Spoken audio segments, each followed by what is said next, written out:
a la tercera sesión del curso virtual Protección Internacional sobre Refugio y Migración. Saludamos la presencia de los magistradas y magistrados integrantes de la Comisión Permanente de Acceso a la Justicia, a las señoras autoridades y ponentes que nos acompañan en esta sala principal y a las señoras orientadoras que nos acompañan a través de las salas Meet de Google.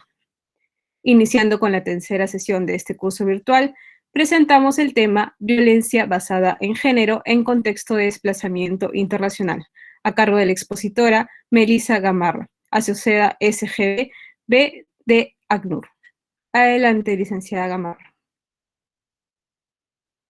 Buenas tardes con todos y todas. Me gustaría saber si voy a poner yo la PPT o la ponen ustedes para que en base a eso podamos comenzar.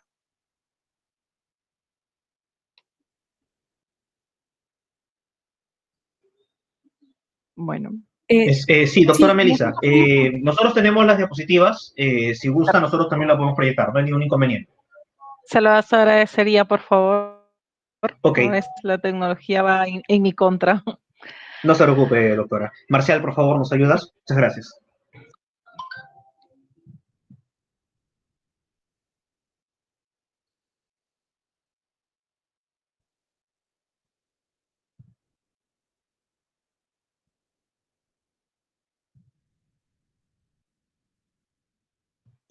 Un momento, por favor. Sí, no hay problema.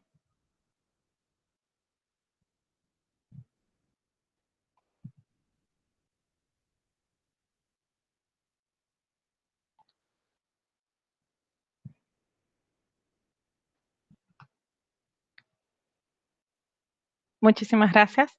En la tarde de hoy vamos a ver violencia basada en género y qué recurrencia tiene en situaciones de desplazamiento, como lo podemos ver con los refugiados inmigrantes que están llegando al Perú recientemente y en los últimos años también. Siguiente, por favor. Los objetivos de la sesión son claves, es entender el significado de violencia basada en género y esto cómo puede afectar a la población en general y a la población, específicamente también a la población refugiada e inmigrante. Vamos a ver los principios y pautas básicos para la prevención y para dar respuesta ante la contingencia de que tengamos algún caso, que conozcamos de algún caso y que también pueden darse algunas de estas situaciones durante el desplazamiento, antes de empezar el desplazamiento o en el lugar al que lleguemos. Siguiente, por favor. Vamos a dar el marco legal. Es un marco referencial que tenemos que tomar en cuenta para poder desempeñar diferentes actividades. Siguiente. Para empezar, tenemos que hablar del marco legal internacional. ¿Por qué? Porque es importante recordar que muchas de las normas de respeto de los derechos humanos tienen carácter constitucional y esto nos puede ayudar en muchas situaciones. Por ejemplo, tenemos la Declaración Universal de Derechos Humanos, que es una declaración base donde se reconocen algunos derechos de todos los derechos que tenemos y que nos dan ciertas pautas para saber cómo vamos a hacer nuestro trabajo posterior. También les hemos puesto, como lo pueden ver en la PPT, las normas base en el marco legal internacional para el respeto de los derechos hacia la mujer, la eliminación de violencia sobre la violencia sobre la mujer, la eliminación de todas las formas de discriminación contra la mujer también, que es la CEDAW. ¿Por qué es básico que podamos ver esto? Es básico porque la CEDAW nos da lo que significa violencia basada en género y lo que lo va a traducir también nuestra legislación peruana. Y es importante que lo tengamos en cuenta. La Convención Belén do Pará también nos da un marco normativo extenso, complementa el significado de violencia basada en género y da marcos referenciales para cómo deben los estados tomar estas acciones, cómo erradicar, cómo prevenir y cómo sancionar estas acciones en violencia basada en género. Siguiente, por favor.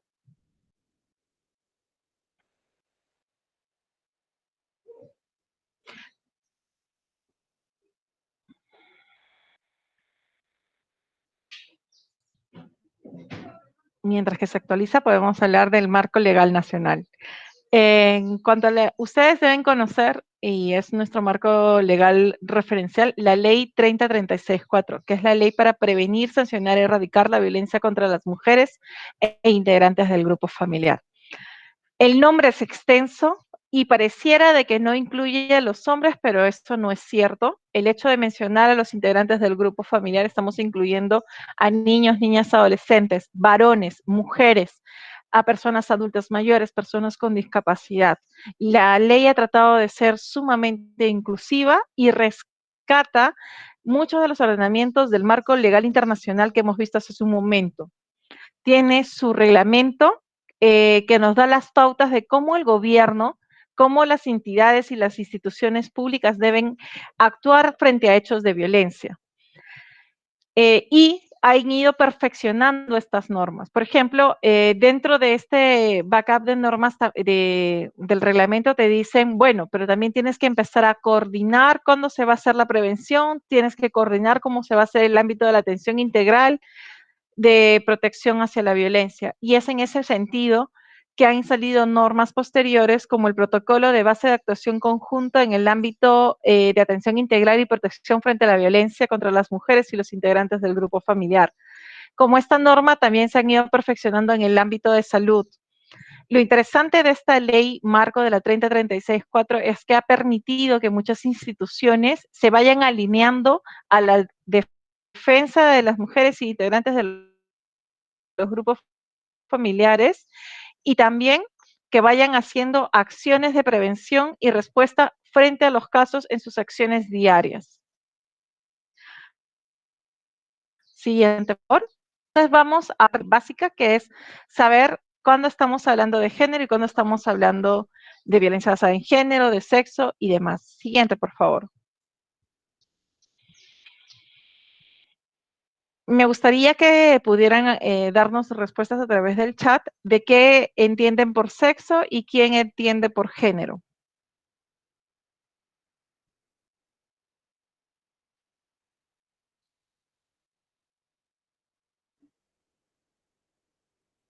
Me van comentando, por favor, las respuestas.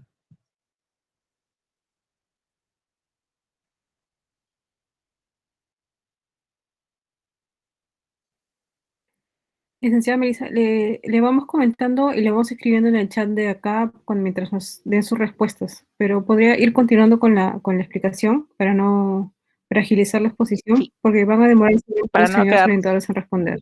Sí. Ah, perfecto. Es que es básico entender qué es sexo y qué es género. ¿Y por qué es básico entenderlo? Porque de aquí vamos a sacar estructuras, vamos a sacar roles, vamos a sacar responsabilidades que en base a esto podamos hacer. Por ejemplo, alguien contestó que sexo está relacionado a lo biológico y género es socialmente construido. Perfecto. Es una muy buena definición la que acaban de hacer. En efecto, el sexo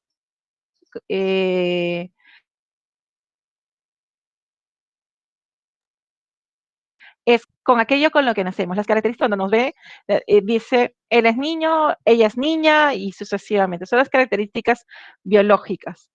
Y como ya lo mencionó una de las colegas, el género está más relacionado a lo socialmente construido, a cómo estos roles, responsabilidades y acciones se dan a este sexo determinado. Siguiente, por favor.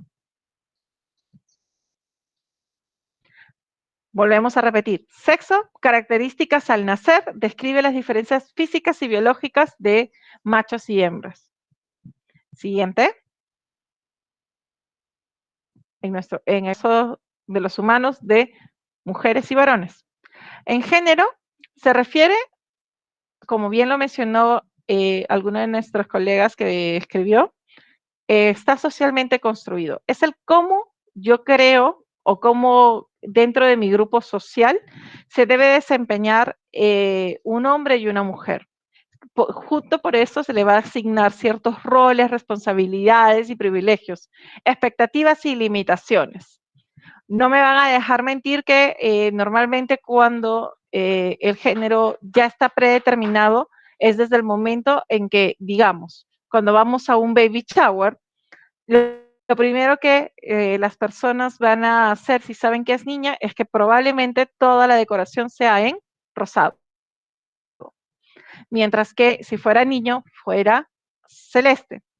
A medida que pasan los años, un regalo clásico para los niños es una pelota, mientras que o carritos, o robots, o soldaditos que van a la guerra, versus el contexto de las niñas, que el regalo es cositas kitchenettes, mm, planchas, la casita de la Barbie. Nosotros vamos predeterminando esto. Esto es socialmente construido y esto nos da una característica de hacia dónde vamos con esto.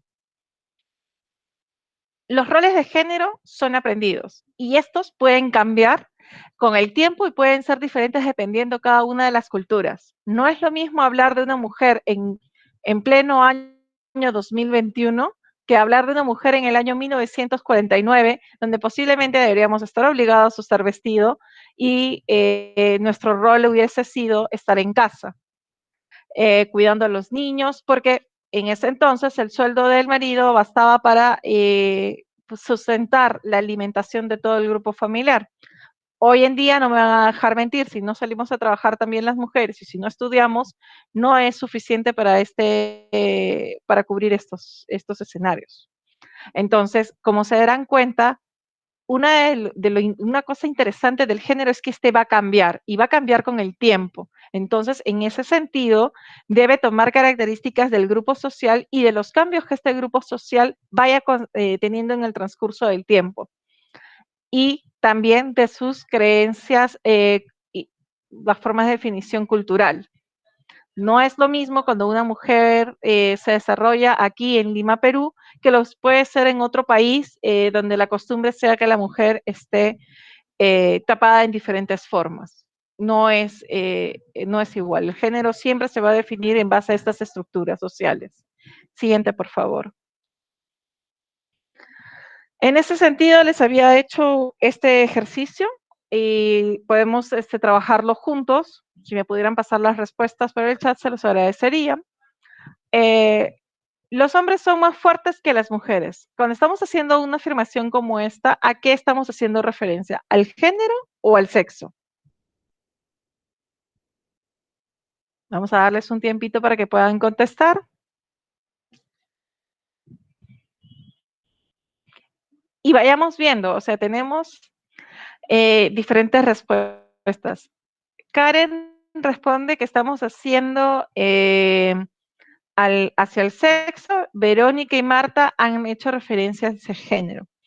Respecto a este punto sobre los hombres son más fuertes que las mujeres, estamos haciendo referencia específicamente al género.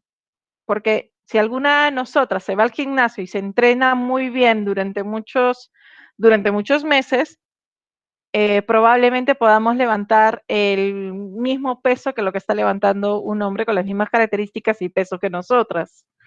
Entonces, esto es género. Siguiente premisa, las mujeres cuidan a los niños. ¿Género o sexo? Y me voy adelantando ya, por favor, le pongan respuesta 1, lo que están pensando, y respuesta 2, los hombres juegan al fútbol. Vamos a hacer de 2 en 2 para que sea muchísimo más rápido. ¿Estamos haciendo referencia a sexo o a género, chicas y chicos?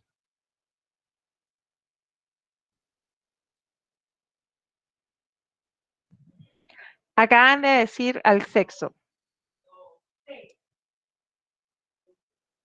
Y Karen acaba de decir género.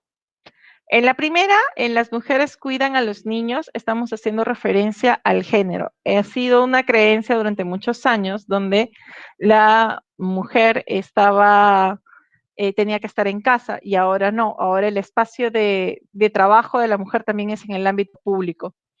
Los hombres juegan al fútbol. Algunas de ustedes han puesto que es género y en efecto, les ha puesto que ahora en las escuelas también están enseñando a las niñas a jugar fútbol. No, el deporte no es sectorizado para hombres o para mujeres. Las mujeres pueden estar embarazadas. ¿Estamos haciendo referencia a sexo o a género? Y los hombres no son emocionales. A ver, respuesta 1, de las mujeres pueden estar embarazadas, y respuesta 2, los hombres no son muy emocionales.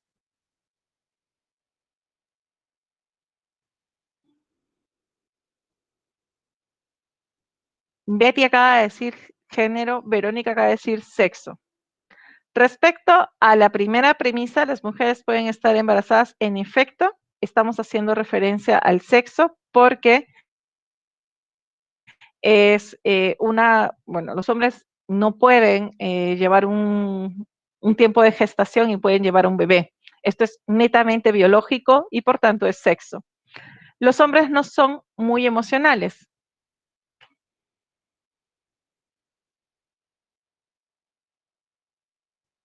Y nos vamos adelantando a la siguiente premisa, es las mujeres son sobrevivientes de violencia sexual. ¿A qué se refiere esta frase? A que si solamente las mujeres pueden ser sobrevivientes de violencia sexual. No tenemos respuesta a la de hombres son muy emocionales. Ruth acaba de decir que es género. En efecto, estamos hablando de género. Gracias Ruth, gracias Verónica, porque estamos haciendo referencia a una condición emocional y no es que los hombres no tengan sentimientos, sí los tienen. Solo que culturalmente hablando no hemos permitido que el varón exprese sus emociones de la misma manera que lo pueden hacer las mujeres. Esto es género. Y a ver, Gina ya se nos adelantó y ya respondió la última. Las mujeres son sobrevivientes de violencia y ya dice que eso es género. En efecto, es género y aquí hay una cosa que debemos tener siempre en cuenta. No solamente las mujeres son sobrevivientes de violencia sexual, también lo son los niños, niñas, adolescentes, los varones a cualquier edad pueden ser personas sobrevivientes de ello. Gracias, Gina, y gracias, Luz. Gracias a todas por haber participado en esta actividad. Siguiente, por favor.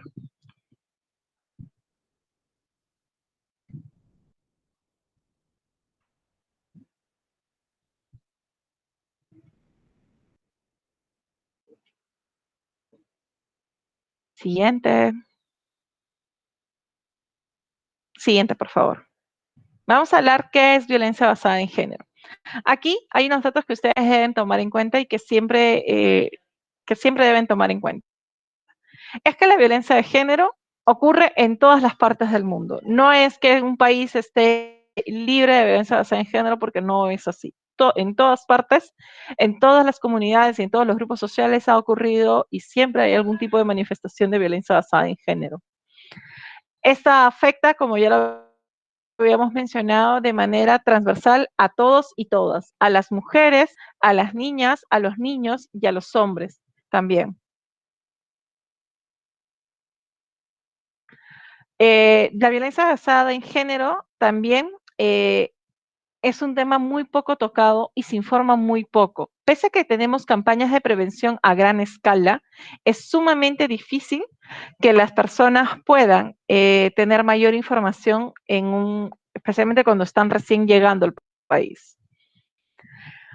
Y su incidencia se determina, es muy difícil de determinar. Es más, hubo estudios de la OMS que en algún momento mencionaban que cada 3 minutos a nivel mundial, una mujer o un niño, niña, adolescente o varón sobrevivía a hechos de violencia. En el Perú, aproximadamente cada hora se reporta un caso de violencia basada en género por día. Entonces, estas son incidencias, pero también tenemos que tomar en cuenta que hay un número muy grande que no puede ser de personas que no denuncian. Entonces, realmente no podemos determinar cuál es la incidencia exacta de la violencia basada en género en determinado espacio o territorio. Siguiente, por favor. Entonces, ¿cómo vamos a definir la violencia de género? Aquí hemos dicho algo muy práctico. Ya tenemos claro que es género y sabemos que es una construcción social que va cambiando de época a época, va cambiando con el tiempo y va cambiando de acuerdo a las a la cultura que se maneja en un determinado grupo social. Entonces, si ya tenemos claro eso, nos vamos un pasito más allá. Entonces, cuando estamos hablando de violencia basada en género, propiamente dicho, aquí debemos tomar en cuenta determinados factores. Uno es cuando se hace contra la voluntad de una persona. Ustedes no dieron su consentimiento y no así. La palabra no estuvo en todo el proceso. Nadie quiere ser agredido y cuando es agredido definitivamente no da su consentimiento para un tipo de agresión. Entonces, uno, ya sabemos, contra la voluntad de la persona. Otro punto que debemos tomar en cuenta es que es en base a las normas de género y las relaciones desiguales de poder. ¿Qué quiere decir las normas de género? Lo vamos a ver en un rato, que son los roles y responsabilidades que se le asignan a los sexos, a los varones y a las mujeres en un determinado espacio.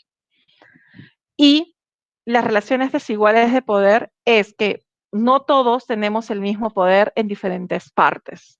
Si estamos en casa, por ejemplo, si alguien se dedica expresamente a cuidar a los niños y otra persona tiene poder económico porque le da el dinero para los niños, pero no le da poder de decisión a esta persona que cuida a los niños, no tiene el mismo poder dentro de la familia como lo podría tener en otros espacios. Si fueran, por ejemplo, también estas diferencias de poder se pueden ver en las relaciones de profesor a alumnos o de padres a hijos. No tenemos la misma fuerza o el mismo poder para tomar determinadas decisiones. Y una cuarta característica que no debemos olvidar y que siempre debemos tomar en cuenta es que está destinada a infligir daño a una persona, que puede ser una mujer, un niño, niña adolescente, persona adulta mayor, siempre las acciones están destinadas a esto, a infligir algún tipo de daño. E incluso, en algunos casos extremos, se puede acarrear hasta la muerte.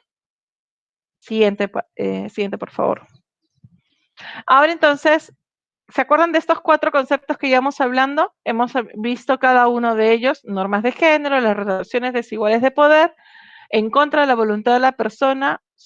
Hay varios tipos de formas de violencia, de las cuales son 4 las bases, y de las bases se van haciendo otros tipos de violencia, y están destinadas a causar daño.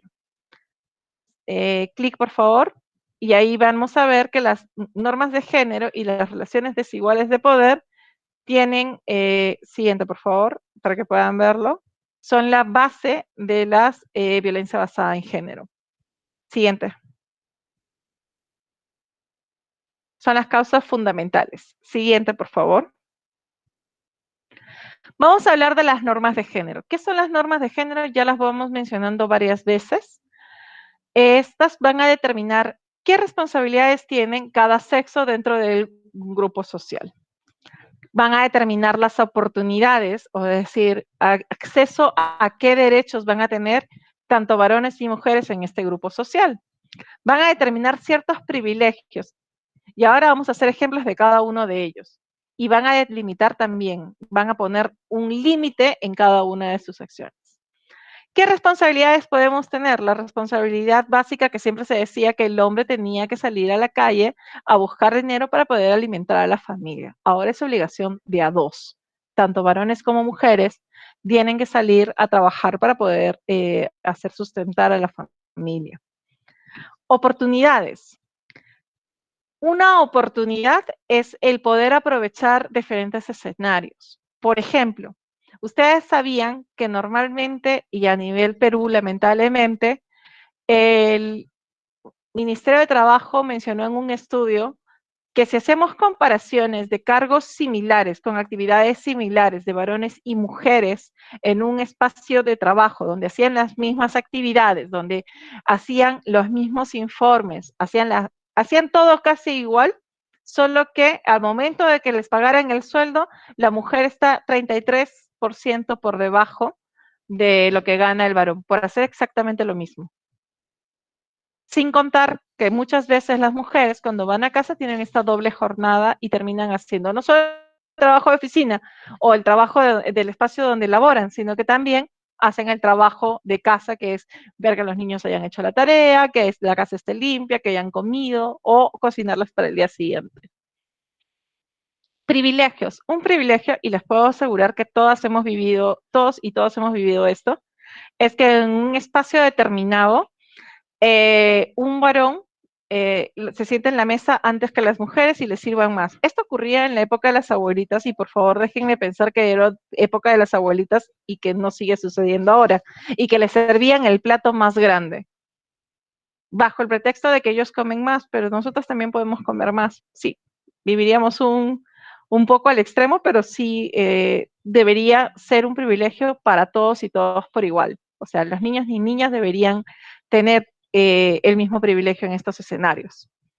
Y limitaciones. Una limitación clásica cuando somos niños y niñas es los niños no lloran. Y ahí estamos limitando las emociones del niño. No, no llores porque los niños no lloran. Esa es una limitación que siempre hacemos. A la mujer no se le toca, no se le golpea. Son lecciones que vamos dando todos los días a nuestros hijos e hijas, pero no sabemos que estas son parte de estas normas de género que nuestra sociedad nos ha ido enseñando. Todos estos factores afectan a las relaciones de poder entre hombres y mujeres, porque se dan cuenta que algunos limitamos algunas cosas y otros no. Y las normas, pero no hay que sentirnos mal, porque las normas de género son las que siempre cambian. Estas van cambiando a lo largo del tiempo y a través de las culturas. Siguiente, por favor. Relaciones desiguales de poder. ¿Qué quieren decir las relaciones desiguales de poder? Como lo pueden ver en la ilustración, aquí definitivamente la niña no puede ejercer el mismo poder frente a un adulto. Aquí tiene que ver mucho está vinculado a la elección y a las personas con poco poder para esta elección. ¿Qué quiere decir? Cuando estamos en una relación jerárquica, o sea, que tenemos a nuestro empleador y nosotras trabajadoras, acá hay una relación de poder. Y esa relación de poder puede variar en infinidad de cosas. Si tenemos el privilegio de tener un empleador chévere que no nos repercuta en nuestro trabajo diario, eso es bueno. Pero hay empleadores que aprovechan esta situación de poder, donde ellos tienen el poder de botarnos del trabajo y en algunas ocasiones han generado algunas agresiones, por ejemplo, de tipo sexual, como el acoso sexual en espacios públicos o en el espacio laboral, hostigamiento sexual. Estos escenarios, así como el que acabo de describir, se trasladan a diferentes escenarios pequeños, como la relación dentro de la casa, relación en las comunidades y relación en nuestros ámbitos de estudio y demás. Aquí, normalmente los más afectados son los niños, niñas, adolescentes, las mujeres, algunas mujeres, no todas, porque algunas mujeres están sumamente empoderadas, y ellas tienen menos opciones o son más vulnerables a la violencia basada en género. Aquellas personas que no han tenido el acceso a poder decidir bajo determinadas circunstancias. El tema de cómo puedo romper las relaciones desiguales es que desde pequeños nos enseñen, digamos, si yo tengo a ver, vamos a verlo con los lapiceros. Tengo un lapicero dorado y un lapicero verde. Si yo voy con los niños y les pregunto, ¿cuál te gusta más? ¿Cuál es el que quieres? Si me dicen el verde, le doy el verde. Aunque parezca un ejercicio muy tonto, no saben el efecto que tienen en los niños psicológicamente hablando, porque ellos van a poder saber que desde el principio tienen poder de elección. Y este poder de elección se debe traducir desde la decisión más pequeña hasta las más grandes. Con esto estamos rompiendo en algo las relaciones desiguales y las estamos poniendo cada vez al mismo nivel. Y este tipo de elecciones las tenemos que practicar con los niños y las niñas de manera igualitaria. Siguiente, por favor. Bueno, ustedes, como lo dicen las letras rojas, la violencia basada en género es un abuso de este poder. Alguien está con poder, está directamente vinculado a este abuso. Siguiente, por favor. Vamos a hablar sobre los tipos de violencia. estos son los tipos base, o sea, estos 4 tipos pueden haber una infinidad de manifestaciones.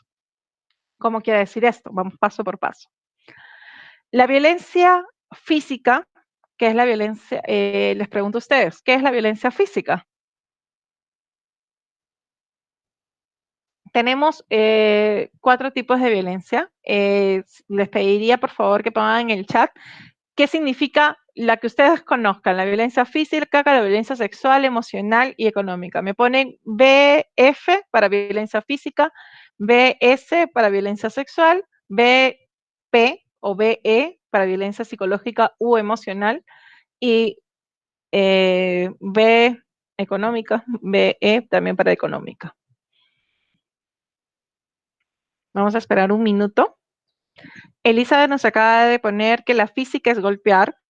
En efecto, no es solamente golpear a una mujer, sino golpear, o sea, el hecho de golpear, patear, jalar del pelo, golpes, empujones, sí, todos estos escenarios de agresión física hacia el cuerpo de alguien, evidentemente son violencia física. Muchísimas gracias, chicas, por haber dado sus respuestas, son muy buenas.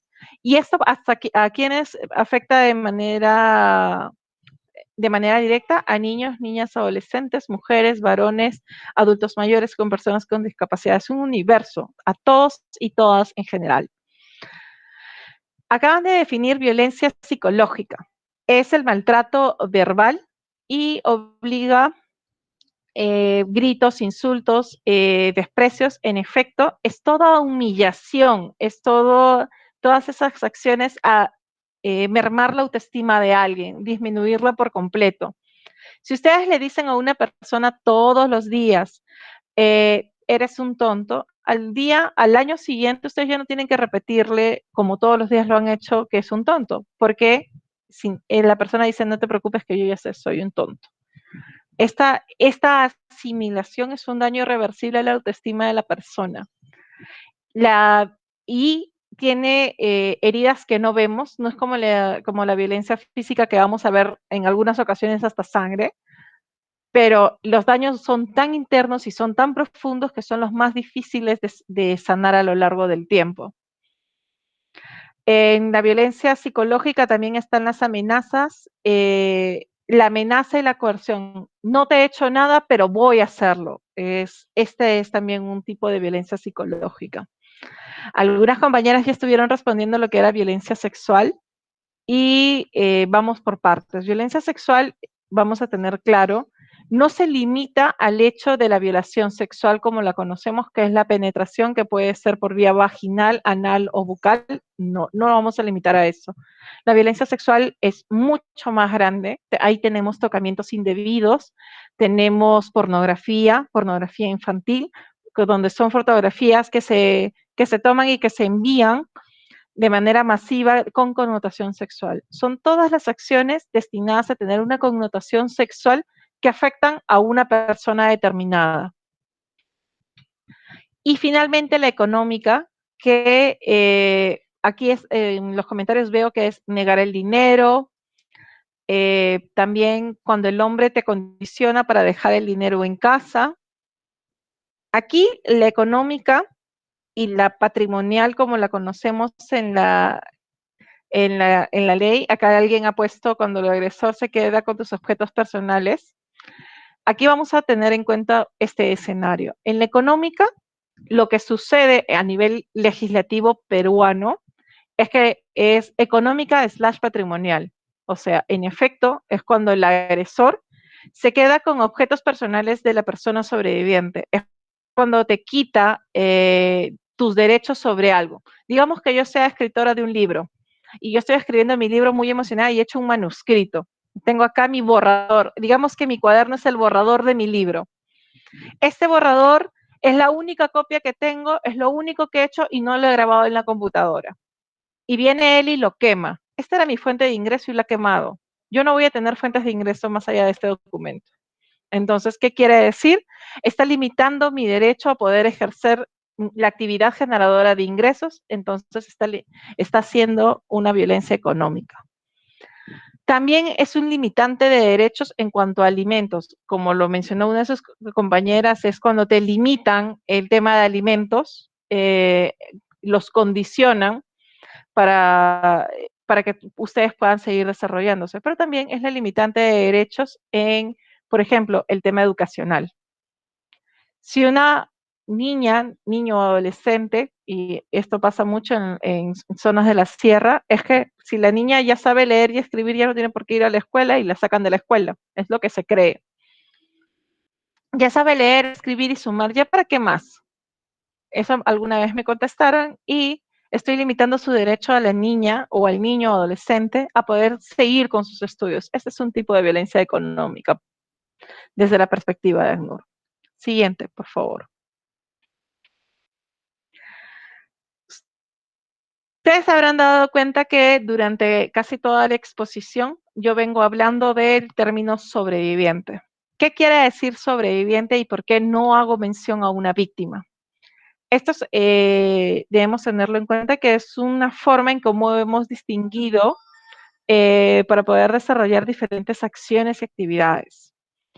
¿Cuáles son las acciones? Cuando ustedes le dicen a alguien todos los días que es una víctima, volvemos al daño psicológico, hay un momento en que la persona siempre siente que le están victimizando y que siempre es la chica o el chico que está con sus derechos disminuidos y que le pasó algo y hay que tratarla de víctima toda la vida. Legalmente y dentro de cuando se lleve un proceso legal, un proceso sea familiar, penal y demás, va a seguir siendo el término de víctima porque así está definido. Pero para el proceso que vayan a hacer ustedes, el sobreviviente para nosotros tiene otra connotación. Es una connotación más psicológica y de asistencia social. Es un empoderar a la que fue víctima y hoy es una persona que ya pasó por eso y que está saliendo poco a poco de lo que ya sucedió. Es una sobreviviente. Deberíamos maximizar y buscar una forma de empoderar a las personas para que ellas puedan crear un grado de resiliencia ante tales hechos. Porque debemos recordar que no todos y todas somos iguales y nuestra forma de reacción frente a determinados hechos de violencia nunca va a ser la misma. Puede ser que Sandra tenga mayor resiliencia y que sí, pasó por los hechos de violencia, pero votó a su pareja y ahora está bien saliendo adelante. Pero Elizabeth no tiene esa misma connotación que tiene Sandra. A ella le ha dolido, está en su proceso de sanación interna antes de poder decidir si desea o no seguir adelante con ello. Entonces, para nosotros siempre es bueno hablar de sobreviviente por estas connotaciones. Siguiente, por favor.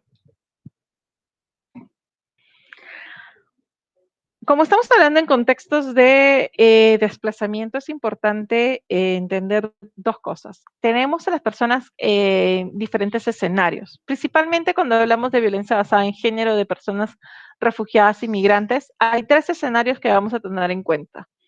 El antes de la huida, o sea, estoy en mi país de origen. Digamos que soy venezolana y estoy ahorita en territorio venezolano.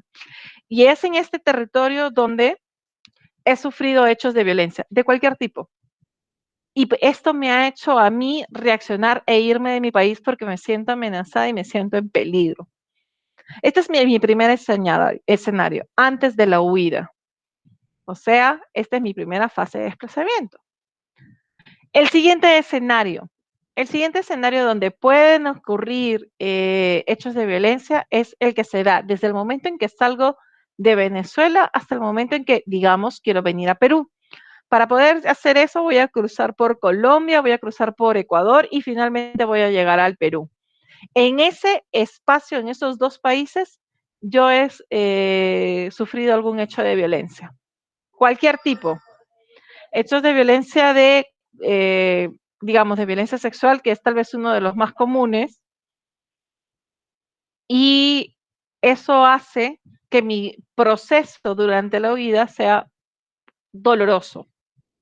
Y el tercer escenario es cuando ya estoy en el país en el cual he decidido quedarme, que es al que llamamos lugar de destino.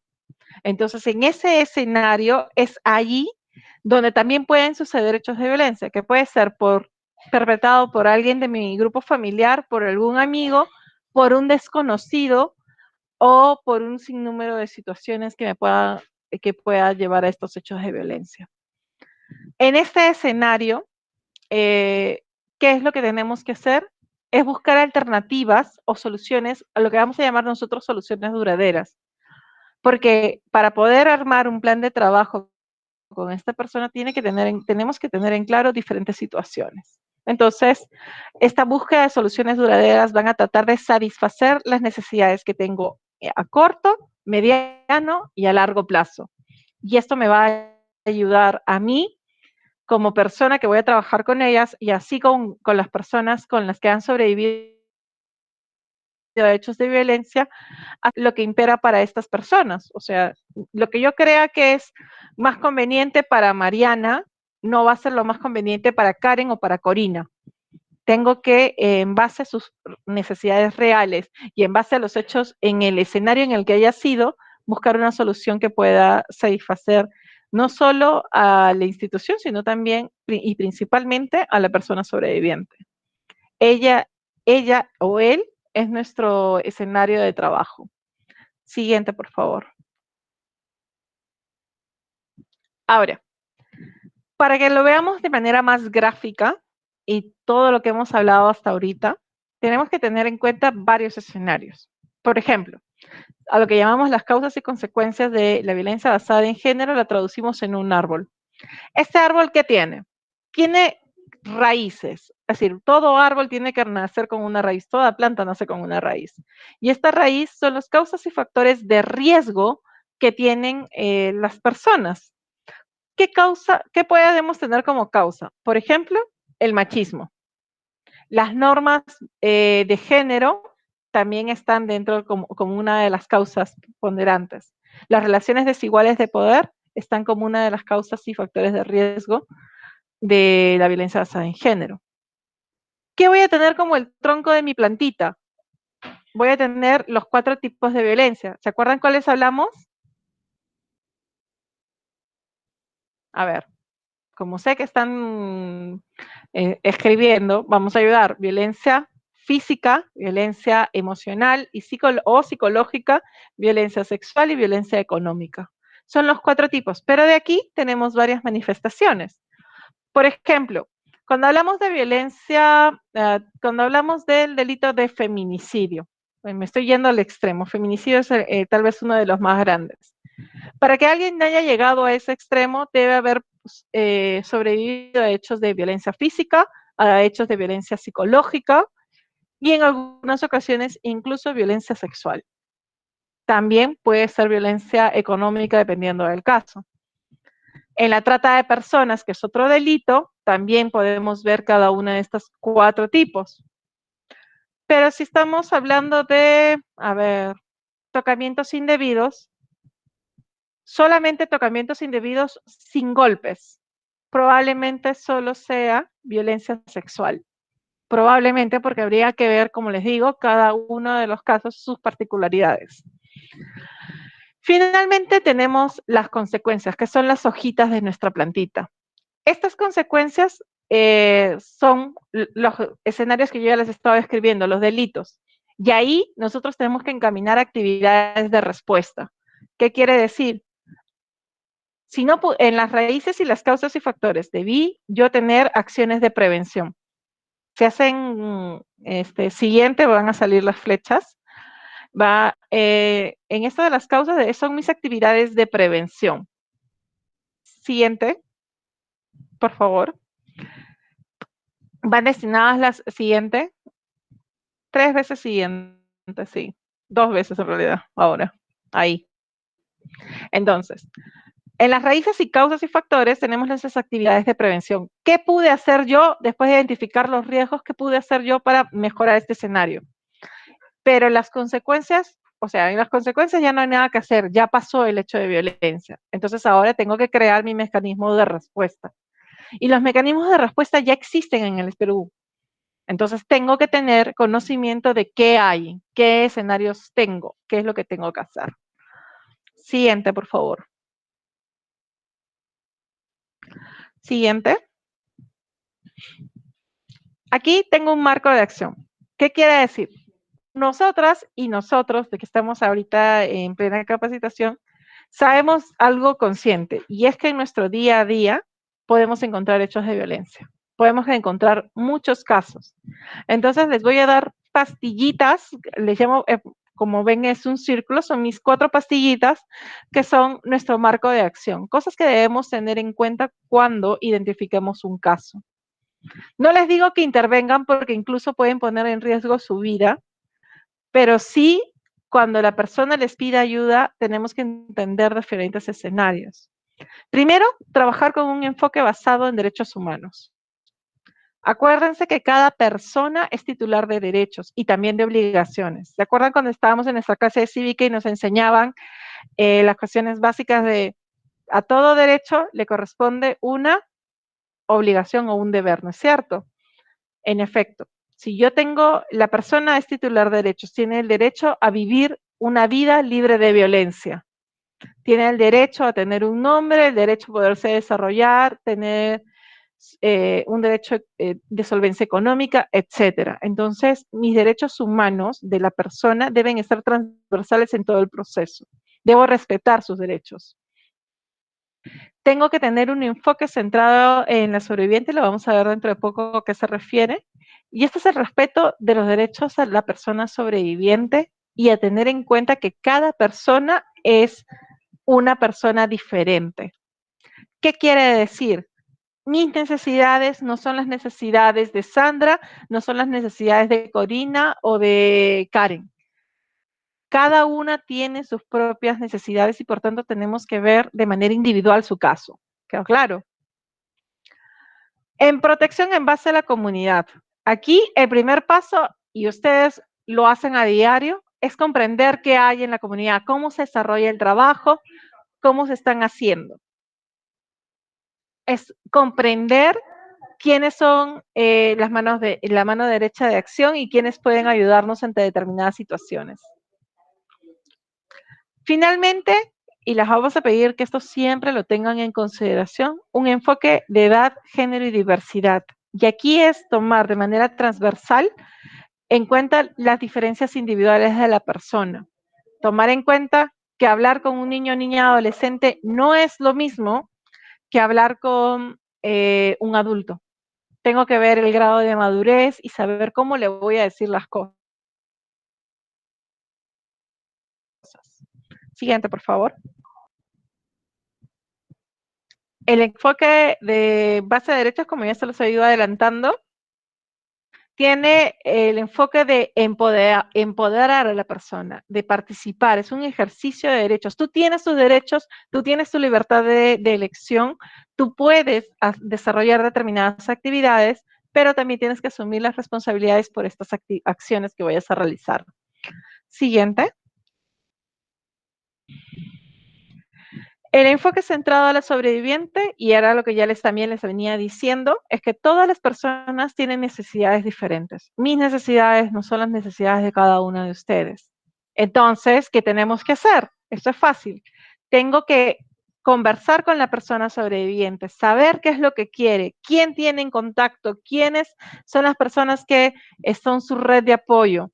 No, lamentablemente las personas refugiadas y migrantes, por venir de un proceso de otros países, por su propio proceso, normalmente vienen o con la pareja o vienen solas. Entonces también hay que entender la mecánica de que posiblemente no tengan redes de apoyo y redes familiares. Debemos siempre mostrar respeto por las decisiones. Puede ser que no nos guste, les aseguro, no siempre estamos de acuerdo con las decisiones de las personas, pero tenemos que apoyarlas y decirles de manera informada, porque esto es básico. Todo consentimiento debe ser informado. Si yo no les digo, no les doy toda la información, les digo, si tú decides denunciar, va a pasar esto. Si tú decides no denunciar, va a pasar esto. Si no le ponen en blanco y negro la situación, la persona no puede tomar una decisión informada. Tenemos que ser proactivos y decirles, ok, si tú denuncias, lo más probable es que tú puedas ir a determinados servicios del Estado. Si no denuncias, algunos servicios del Estado no se van a aperturar. Entonces, ustedes tienen que tener la franqueza de decirle eso y darle apoyo a lo que vaya a decidir. Nadie puede obligar a nadie a hacer lo que el otro no quiere. Les voy a pedir que, como cuando salimos con nuestras amigas y nos dicen, pero no se lo cuentes a nadie, es tal cual. Mantener la confidencialidad en todo momento. Toda la información que nos dé alguna sobreviviente no la debemos compartir con nadie más, porque estamos dañándola de manera muy dura a la sobreviviente si es que estamos compartiendo su información sobre los hechos de violencia con terceros. Pierden la confianza en ustedes y de repente ustedes son el único nexo que tienen para poder salir de su situación de violencia. Entonces, debemos mantener la confidencialidad desde el primer momento que tenemos contacto. En la medida de lo posible, debemos garantizar la seguridad de la persona sobreviviente. ¿Y cómo? Mencionándole que hay hogares de refugio temporal de parte del Estado o que hay albergues determinados por otras instituciones estatales o por instituciones de ayuda humanitaria. ¿Por qué? Porque a veces quedarse donde están es sumamente riesgoso. Posiblemente hoy o mañana ya no estén. Entonces hay que evitar esas situaciones extremas. Y les voy a pedir desde ya, no discriminemos. No discriminemos en base a raza, sexo, nacionalidad, etnia, por nada del mundo. En todo momento se da el mismo servicio, el mismo acompañamiento a todos y todas por igual. Siguiente, por favor. Protección en base a la comunidad. Y aquí es tal vez uno de los trabajos más interesantes para ustedes porque ustedes están en la comunidad, son parte, siendo orientadoras van a tener este trabajo más de tú a tú, van a tener este trabajo más directo y posiblemente en la práctica encuentren varios casos. Entonces, ¿qué es lo que se les pide? Debemos reconocer qué tenemos, qué capacidades tiene nuestra comunidad. Si mi comunidad tiene centros de emergencia mujer, por ejemplo, si tiene una comisaría cercana, ¿dónde está? ¿Quién la atiende? ¿Cómo es si hay alguien siempre disponible? Si hay un personal disponible, personal femenino disponible. Lamentablemente, y es que en hechos de violencia sexual en mujeres, muy diferente para los varones, cuando hay violencia sexual en mujeres, lo que siempre va a ponderar es que no quieren recibir atención de un varón. Entonces, hay que tener en cuenta eso también cuando respiramos a las personas. Entonces, ¿qué es lo que vamos a hacer? Vamos a reconocer cuáles son las actividades que desde mi comunidad sí podemos hacer, qué servicios están disponibles, qué recursos tengo, así como aquellas que tienen las personas atendidas para asegurar su protección y realmente crear un ámbito de soluciones duraderas para ver hacia dónde estamos yendo. Protección en base a la comunidad quiere decir comprender perfectamente mi comunidad y reconocer qué tengo, qué hay cerca. Digamos, yo vivo en Ate. ¿Qué es lo que tengo más cerca? Una comisaría y el Centro de Emergencia Mujer de San Luis, que sí, no es mi distrito, pero es lo que me queda más cerca, porque el Centro de Emergencia Mujer de Ate me queda muy lejos. Tengo que tener esa capacidad de saber que hay eso. Tengo que facilitar el compromiso de las personas atendidas, o sea, siempre estar informando a las otras y otras personas con las que tenemos contacto que se puede tener un compromiso de personas en general. Es mi compromiso hacia con quien estoy trabajando.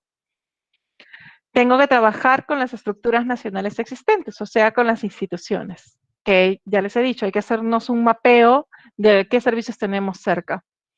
Y tenemos que abordar prioridades de la comunidad y las estrategias de esta comunidad. O sea, ustedes son las que definen estas estrategias, cómo son las actividades de prevención, qué información le tienen que dar, en general a toda la población para que las identifiquen cuando hay un caso de violencia. Siguiente, por favor. El enfoque por edad, género y diversidad. Las personas gozan de derechos en pie de igualdad y que pueden participar plenamente en decisiones que afectan a sus vidas, con independencia a su sexo, a su edad y a otras características que los pueden definir. Este enfoque es una inclusión igualitaria de todos y todas. Varones, personas LGTBIQ+, personas adultas mayores, personas con discapacidad. Este enfoque es básico. todos y todas podemos recibir el mismo servicio.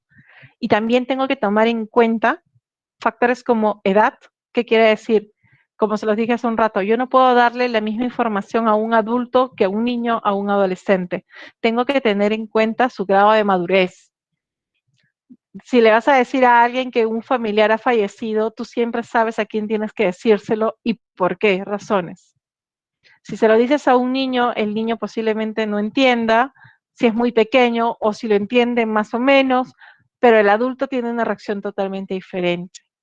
En base al género, el reconocimiento de todos y todos por igual quiere decir que yo respeto tu orientación e identidad sexual. La respeto y la comparto. O sea, el respetar tal vez es una palabra que la difieren mucho a tolerar. Tolerar es que ahí, no, vamos un poquito más allá del tolerar. Te respeto, porque recuérdense que mis derechos van hasta donde están los de los demás. Necesito que me respetes por quién soy y por cómo soy. Entonces, esa es la base del género. Y finalmente, la diversidad, tenemos un número, diferentes situaciones. Siguiente, por favor. Es importante, y se lo recuerdo, que dentro del Perú, el garante de los derechos es el Estado. Entonces, él tiene la responsabilidad de prevenir y responder ante la violencia basada en género. Y como lo vimos en el marco normativo, en efecto, tiene estas asignaciones. Tengo el enfoque de prevenir y responder ante la violencia basada en género y por eso crearon la ley 3036-4. También hay que tener en cuenta que existen otras instituciones que también van a trabajar violencia basada en género para salvaguardar los derechos de los individuos en el ACNUR. Por ejemplo, nosotros, como estamos haciendo ahorita, es el ACNUR, las ONGs, las asociaciones de base, el Vaso de Leche, la Municipalidad Metropolitana, etcétera. Hay varias instituciones que nos van a dar ciertos soportes para la atención de casos de violencia basada en género. Y cada uno tiene sus propios proyectos. A ellos podemos ir acudiendo en determinadas situaciones. Siguiente, por favor. Vamos hacia la denuncia de casos de violencia basada en género. Me gustaría saber si ustedes tienen break o seguimos de corrido. No sé, disculpe, licencia, seguimos de corrido. Ok, perfecto. Siguiente, por favor. Vamos al punto base de toma de decisiones. Y les hemos puesto, esta es la característica general de que nunca sabemos hacia dónde vamos y por qué vamos hacia ese lugar. La persona sobreviviente debe decidir si se siente segura para denunciar. Eso es lo que conocemos como la autodeterminación. Una de las primeras cosas que ayuda al empoderamiento de los derechos de cada persona sobreviviente es la facultad de decidir cómo y cuándo denuncia.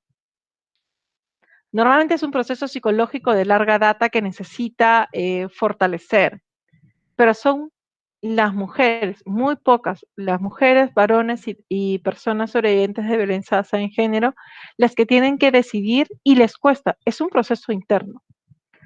Entonces, toda toma de decisión debe realizarse con la mayor información posible. Era lo que les decía hace un rato.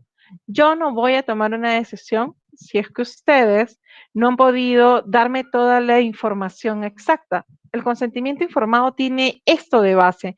Necesitan saber qué va a pasar si ocurre A o B. A denuncio, B no denuncio. Tengo que darles toda la información, tengo que decirles dónde van a acudir, qué es lo que va a pasar, qué preguntas medianamente le van a hacer. Porque les aseguro, no todos y todas estamos preparados para llevar un proceso judicial donde nuestra pareja es la persona que estamos denunciando. O un tercero. Si yo no he empoderado a la persona lo suficiente para saber que esta situación es difícil, muy probablemente no soporte todo el proceso. Eso ocurre mucho con las personas sobrevivientes de violencia sexual, porque recibe en diferentes estamentos las mismas preguntas principalmente las personas adultas, porque los niños, niñas, adolescentes pasan por la cámara GESEL, pero en el caso de personas adultas, la policía les va a preguntar, el fiscal les va a preguntar, el juez también les puede preguntar. Entonces, tenemos que tomar en cuenta también cuando le estemos dando la información. Esto va a pasar y necesitamos que tú tengas esta información para que sepas lo que viene. Después, también tenemos que tener un mapeo completo de servicios que tenemos cerca y que trabajen a favor de las personas sobrevivientes. ¿Por qué? Porque de repente esta persona sobreviviente no tiene recursos para una ayuda psicológica, por ejemplo. Entonces, si no tiene recursos, pero si yo ya he mapeado que una ONG brinda de manera gratuita el servicio de psicológico, o el Centro de Emergencia Mujer te entrega una contención emocional o una terapia psicológica por unas cuantas sesiones, pues hago un match con ambos servicios. Pero también tienes que informarle a la persona. Siguiente, por favor. ¿Cuáles son las entidades facultadas para recibir denuncias? Estas son las tres principales: la Policía Nacional del Perú, el Ministerio Público y el Poder Judicial. Cuando ustedes identifiquen un caso y la persona quiera denunciar, pueden acercarse a cualquiera de estas tres entidades del Estado, quienes van a brindar diferentes tipos de... primero que van a hacer, disculpen, es la ficha de valoración de riesgo. De acuerdo a la ley, todos y todas tienen que hacer la ficha de valoración de riesgo en cada una de estas dependencias. En la Policía Nacional es cualquier dependencia nacional independientemente de su especialidad. Si te dicen en la puerta de la comisaría, no, porque esta no es una de familia, le dices no. En cualquier parte me puedes recibir una denuncia de violencia. Es tal cual lo dice la ley 3036-4. El Ministerio Público. En el Ministerio Público pueden ir a la Fiscalía de Familia, Penal o Mixta de turno. Recibe la denuncia y se va a poner en contacto con el juzgado de familia. Principalmente la Fiscalía se va a quedar cuando hay un delito. La Fiscalía Penal se queda cuando hay un delito de por medio, o sea, feminicidio, trata de personas. Ahí va a estar la Fiscalía Penal. Y la Fiscalía de Familia cuando haya niños, niñas, adolescentes de por medio. Finalmente, el Poder Judicial, disculpen, se me cerró la pantalla, acá. El Poder Judicial en los juzgados de familia recibe la denuncia y deriva a la Fiscalía de Familia Penal si es que hay un delito, y también recibe la denuncia en los juzgados de turno, o el juzgado, la dependencia especializada que haga de sus veces en la localidad más cercana. Siguiente, por favor. Vamos a entrar a la parte de servicios del Estado y me gustaría saber qué servicios del Estado conocen. Espero que lo escriban en el chat. ¿Qué servicios del Estado brindan ayuda o algún tipo de acción frente a la violencia sexual y basada en género?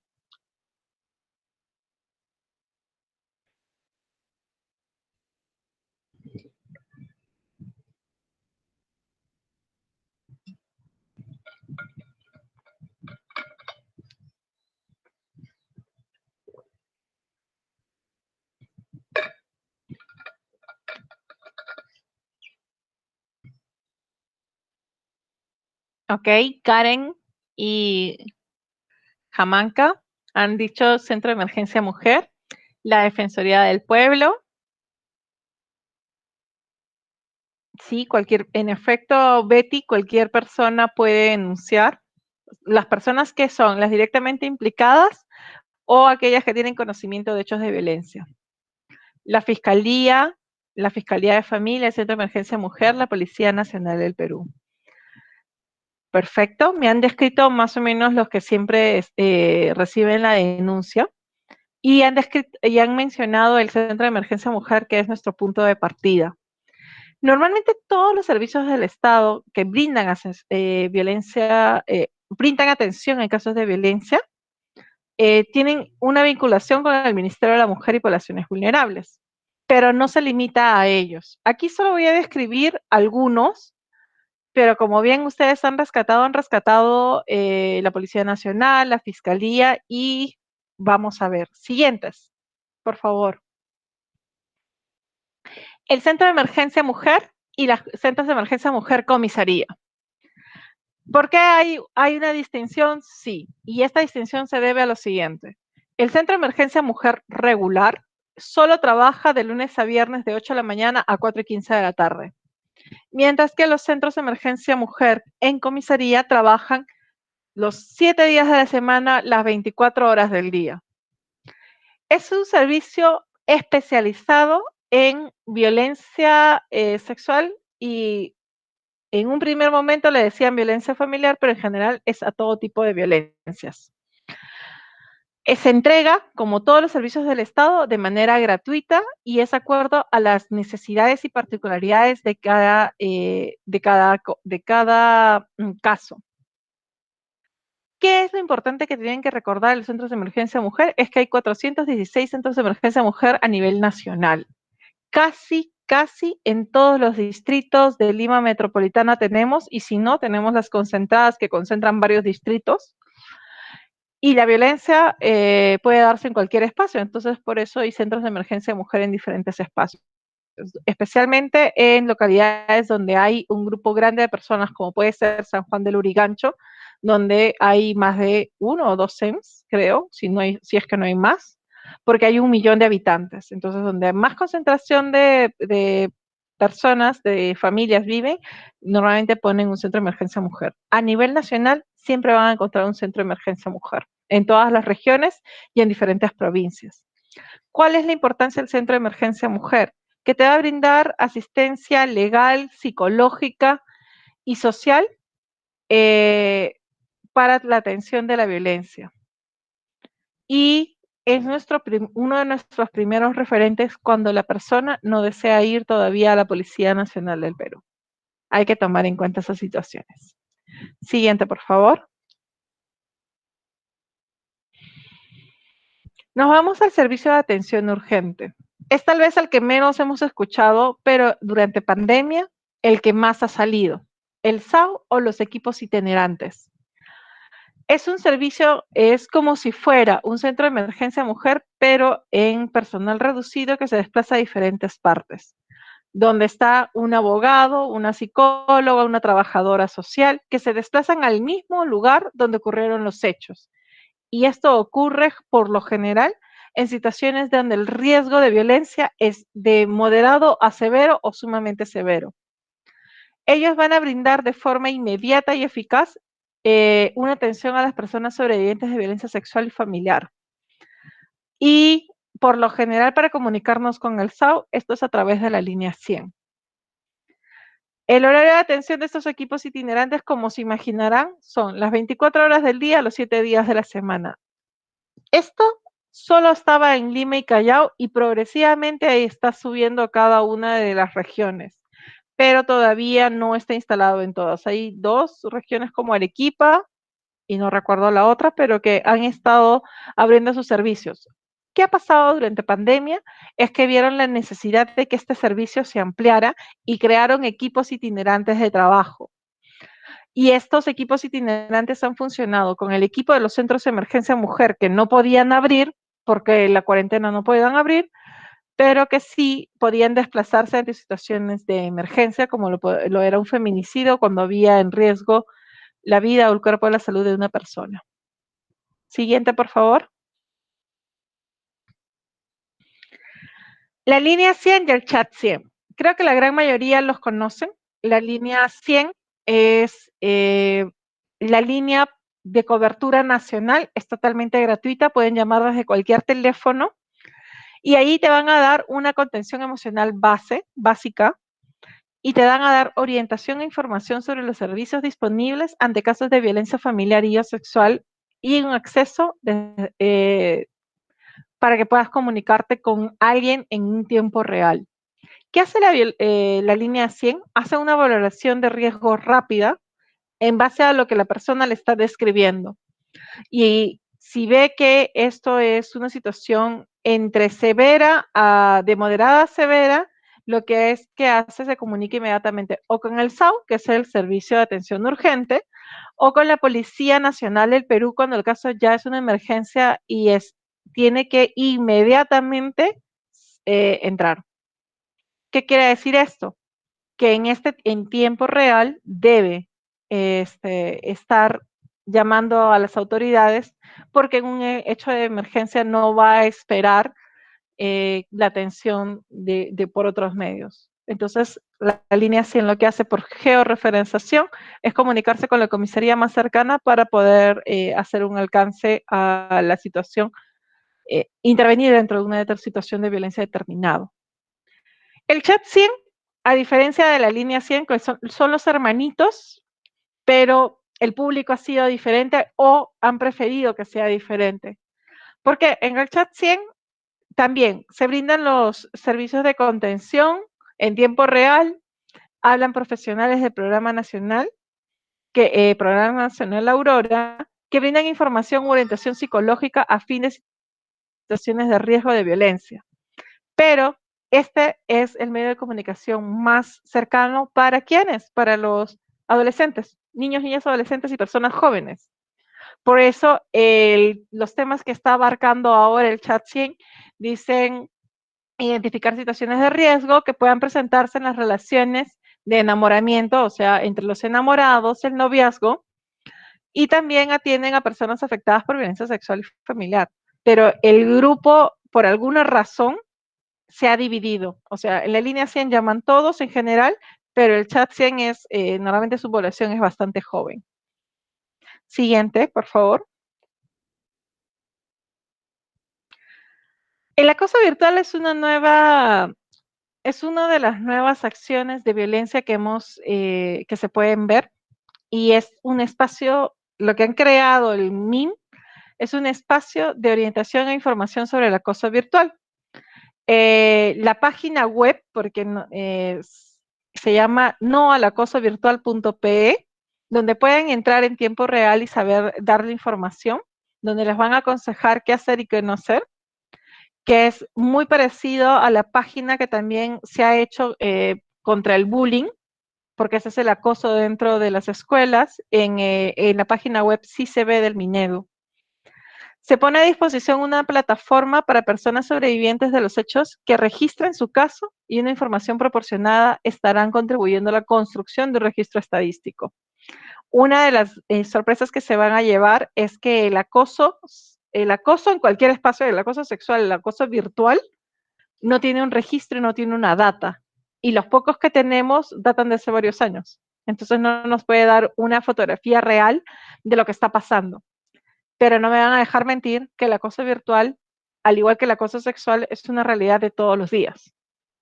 Y el acoso virtual, ¿cómo puede ser? Por ejemplo, que hay personas que en su relación, tú o cualquiera, se tomó en su relación se tomó un selfie en una situación comprometedora para su pareja, pero cuando terminan, él termina haciendo ¿qué? Distribuyendo esta fotografía con sus amigos y demás. Y te va acosando, voy a distribuir la foto, esta es una foto de todo el mundo te está viendo, etcétera.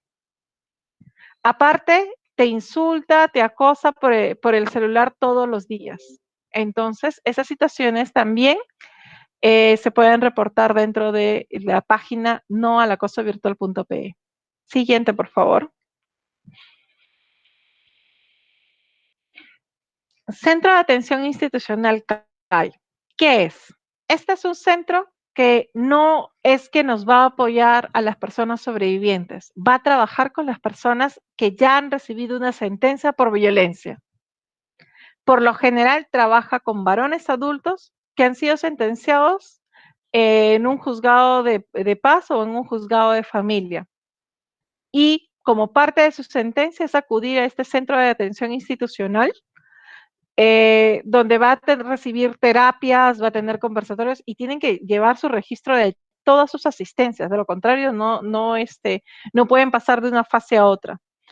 Tienen una fase inicial y evaluación para determinar los grados de violencia, que el psicólogo va a conversar con ellos, porque principalmente está dirigido a varones.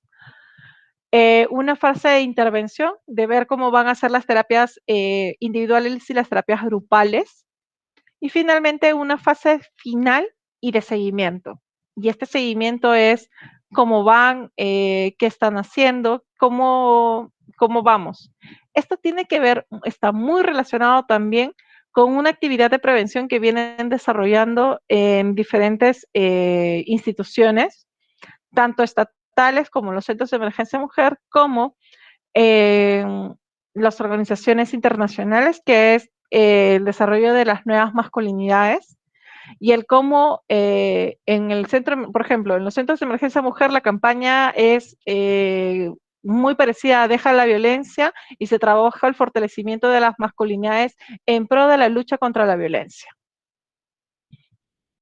El Centro de Atención Institucional CAI tiene también mucho este enfoque de masculinidades. Vamos a romper las masculinidades agresoras, las masculinidades que tienen que evidenciarse como fuertes frente a ciertos grupos y las vamos a construir nuevamente para que sean ellos los portadores del mensaje de no a la violencia.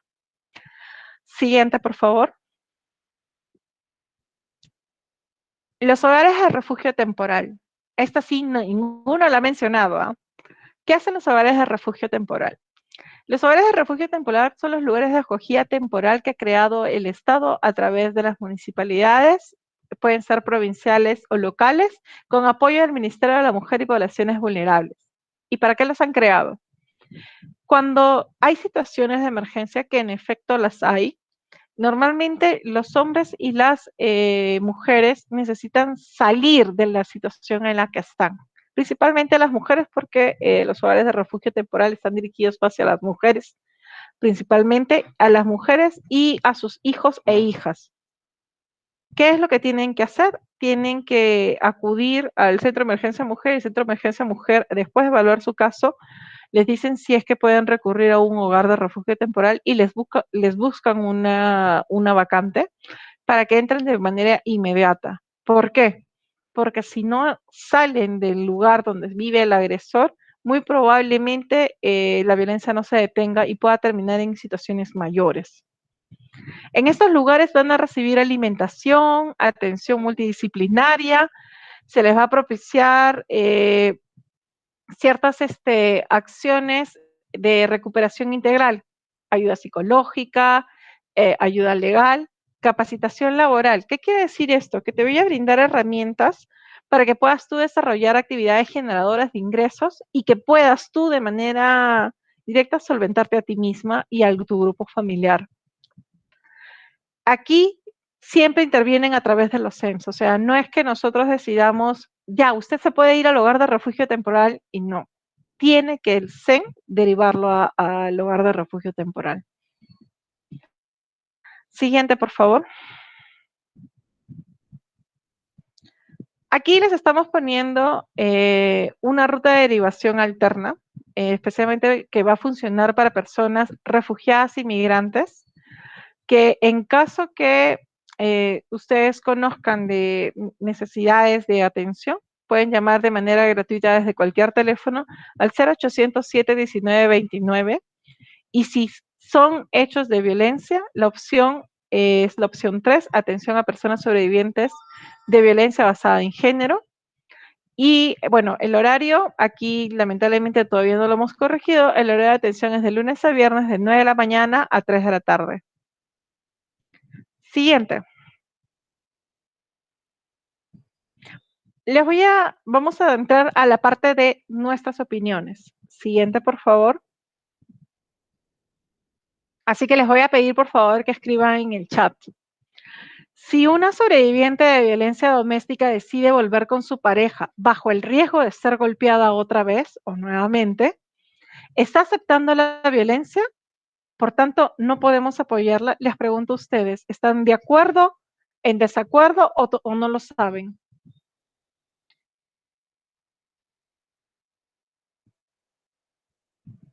No se preocupen, yo las espero.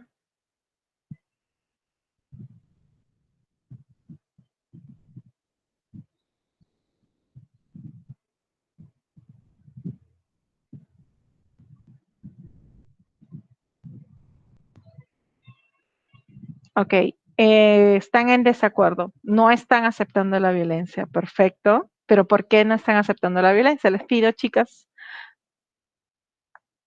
desacuerdo, Todas están en desacuerdo. Hay que apoyarla. Ok. Vamos a entender varios puntos y vamos a definir varios puntos. Gracias por sus respuestas. La gran mayoría está en desacuerdo y evidentemente están en desacuerdo. Estamos en desacuerdo. La persona sobreviviente, bajo este riesgo de ser golpeada nuevamente y está volviendo con su pareja o finalmente nunca decidió salir de la casa de su agresor, tienen un punto de partida.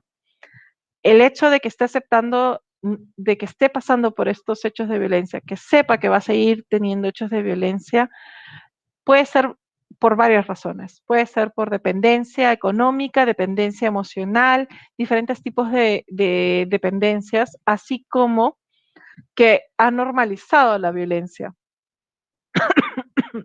Por ejemplo, si la persona ha vivido en una familia que ha sido sumamente violenta, cuando va y tiene una relación y también esta relación es violenta, entenderán que es difícil dejar de relacionar que esta es la forma de amar que yo conozco. Es un proceso bastante largo. La violencia tiene un montón de cadenitas y que yo no puedo romper de la noche a la mañana una, a menos que no haya recibido el apoyo y la orientación adecuada. Entonces, posiblemente esté volviendo con su pareja o expareja por este miedo, porque no sabe qué va a hacer de esta persona mañana, no sabe qué va a hacer de sí misma o de sí mismo mañana, por las dependencias que ya les he descrito o por el solo hecho de que es la normalización de la violencia. Razones hay miles y se los aseguro, es muy difícil de identificar cuando la persona está en alguna de estas, pero no por eso vamos a dejar de trabajar con ella. No, porque nadie acepta la violencia en su vida y es muy difícil aceptarla de manera diferente. Por tanto, deberíamos apoyar y empoderarla, apoyarla en diferentes escenarios, apoyo psicológico, apoyo psicosocial. Deberíamos decirle que ella tiene derecho a vivir sin violencia. No vamos a dejar el caso por el solo hecho de que siga viviendo con el agresor. Al contrario, tenemos que fortalecerla para que rompa esta cadena de violencia. Entonces, muy agradecida con todas, todas estamos de acuerdo en que estamos en desacuerdo. Gracias. Siguiente, por favor. Otra pregunta. Me van a decir si están de acuerdo o en desacuerdo. O no lo saben. Si las mujeres se ponen en situaciones de peligro, pese a que conocen los riesgos, ¿es parte su culpa si hay una situación de violencia?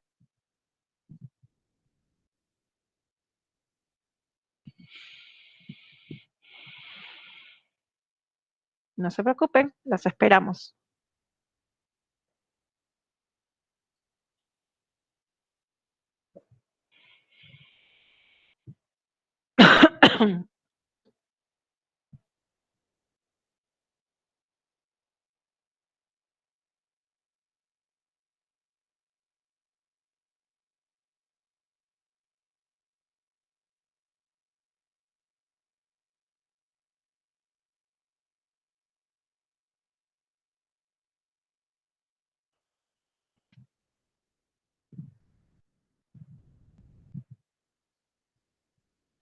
Y la gran mayoría ha respondido que no creen que es su culpa.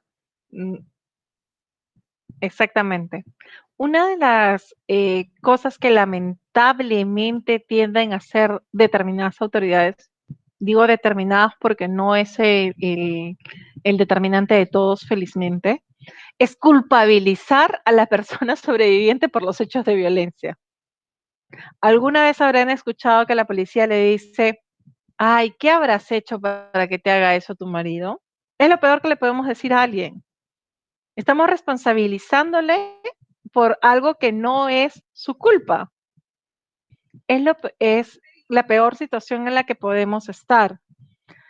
No es que nos pongamos en peligro. Sabemos que hay peligro. Hay peligro en el solo hecho de abrir la puerta de tu casa y salir. Hay peligro de vivir todos los días con tu pareja. Hay peligro en todas las situaciones diarias que afrontamos durante nuestras vidas. Y no por eso vamos a dejar de vivir. Entonces, el ponerme en una situación de peligro, pese a que conocemos los riesgos, no quiere decir que es mi responsabilidad.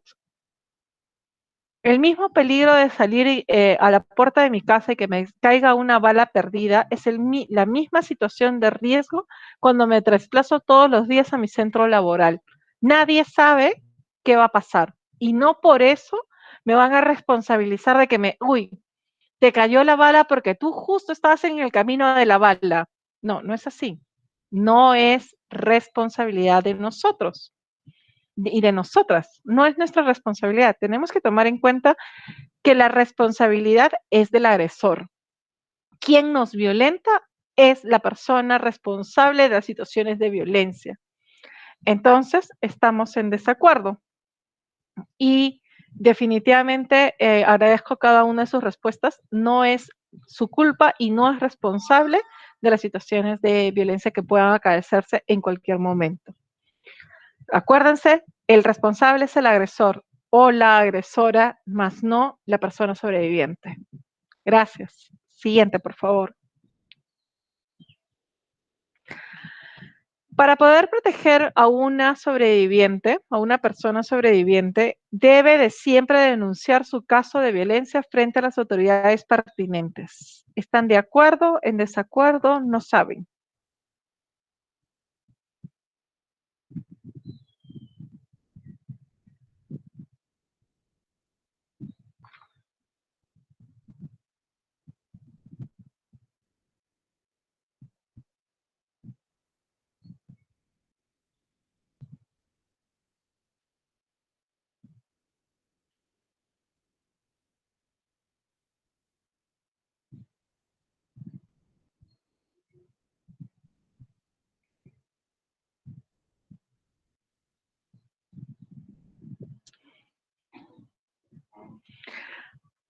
Ok, han puesto la gran mayoría de acuerdo, de acuerdo.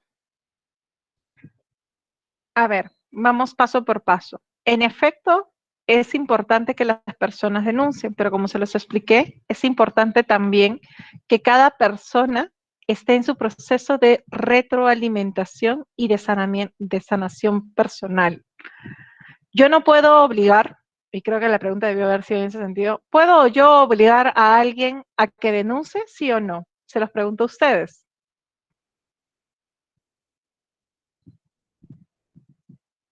Probablemente la respuesta es que no.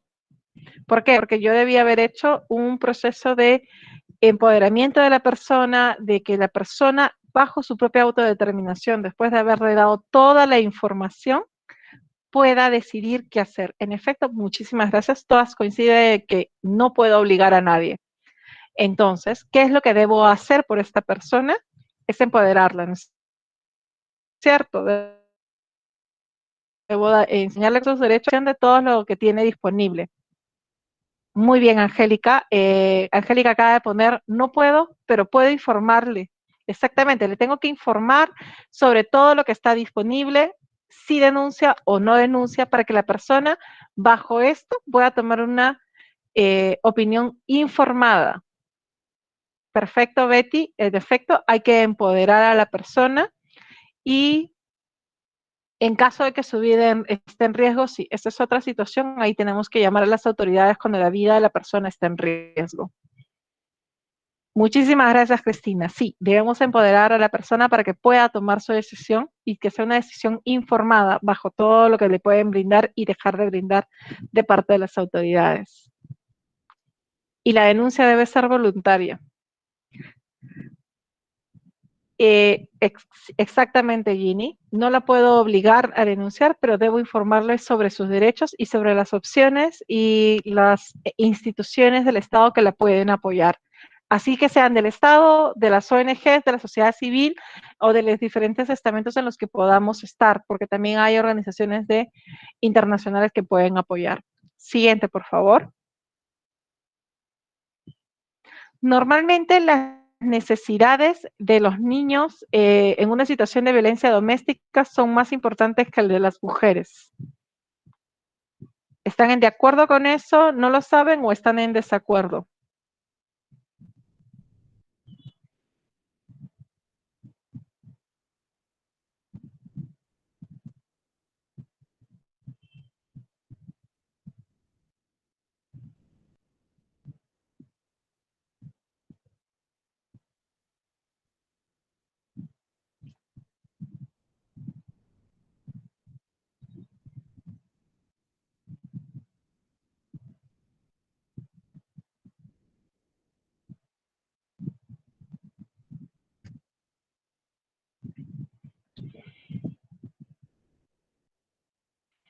A ver, la gran mayoría ha dicho que están en acuerdo, algunas personas han manifestado que están en desacuerdo. Esta es una de las preguntas más controversiales, entonces. En casi todas hemos estado todos y todas de acuerdo, ahora vienen los desacuerdos. A ver, vamos paso por paso. ¿Se acuerdan cuando llegamos a la parte de los derechos y la parte en la que hablábamos en que todos tenemos derechos y por tanto obligaciones? Sí, Lady, tienes razón. Lady ha sido más democrática y ha dicho ambos son importantes. Y en efecto, ambos son importantes. En una situación de violencia doméstica, violencia familiar en realidad, hay que tomar en cuenta dos situaciones. Pueden haber agredido a las mujeres y también a los niños, niñas, adolescentes. Y los dos, por su grado de vulnerabilidad, ¿se acuerdan que habíamos visto que normalmente en una relación de poder, ¿quiénes tienen menos poder? Las mujeres, los niños, niñas, adolescentes, las personas LGTBIQ+, las personas con discapacidad, tienen diferentes vulnerabilidades y a veces son las que menos poder tienen en una relación, principalmente dentro de la relación de familia. Si yo solo me dedico a ponderar a los niños y no veo a las mujeres, estoy haciendo un punto de partida interesante en el sentido de que voy a reforzar con el niño todos los días, voy a llevarlo a terapia psicológica y le voy a decir, por si acaso, la violencia es mala, pero no hice absolutamente nada por proteger a la mamá y decirle a la mamá que, oye, sí, vives hechos de violencia, pero puedes salir de ellos, puedes mejorar, puedes luchar. ¿Estoy dando un mensaje distorsionado o no?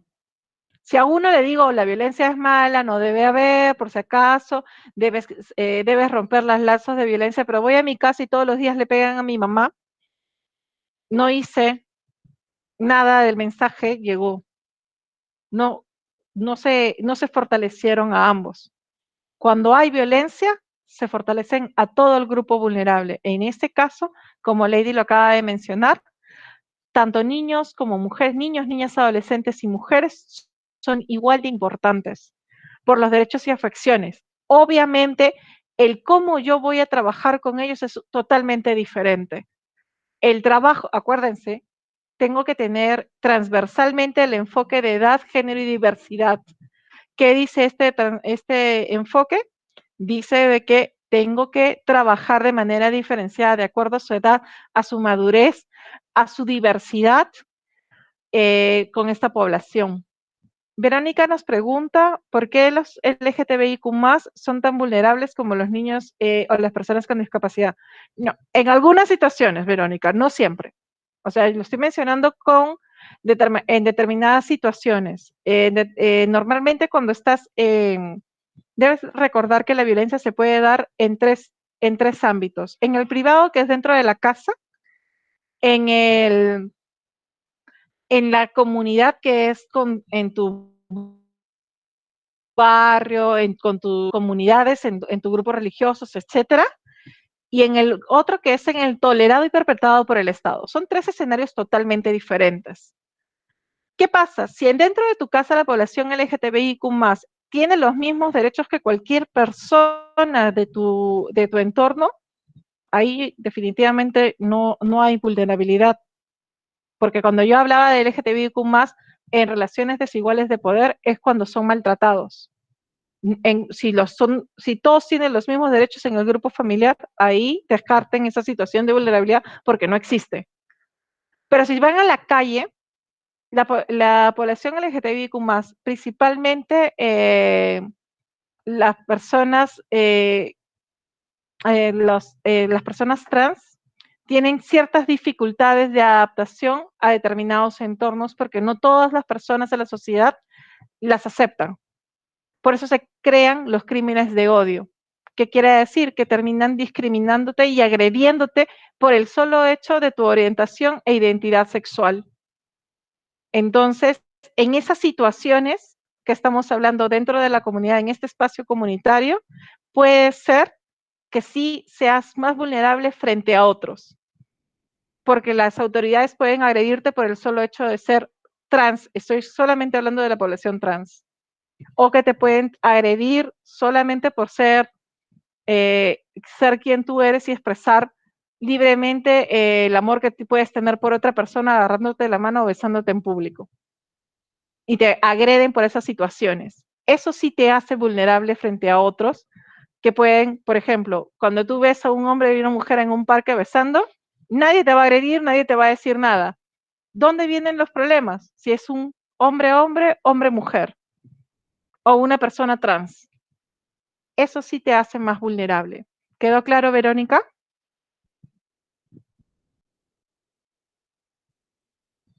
Las personas con discapacidad, ¿por qué también son más vulnerables? Y vamos a responder a Verónica, me olvidé de las personas con discapacidad. Hay distintos tipos de discapacidad y hay discapacidades que limitan mucho tu libertad de elección. ¿Te acuerdas cuando estábamos hablando de las relaciones desiguales de poder? Esto hace de que a la persona con discapacidad, cierto grupo de discapacidad que no puede manifestar de manera abierta sus elecciones y sus decisiones, le limiten y le restrinjan mucho este derecho. Que se vean disminuidos sus derechos en determinados espacios, limitándole de esa manera sus acciones y quehaceres diarios. Eso sí puede suceder.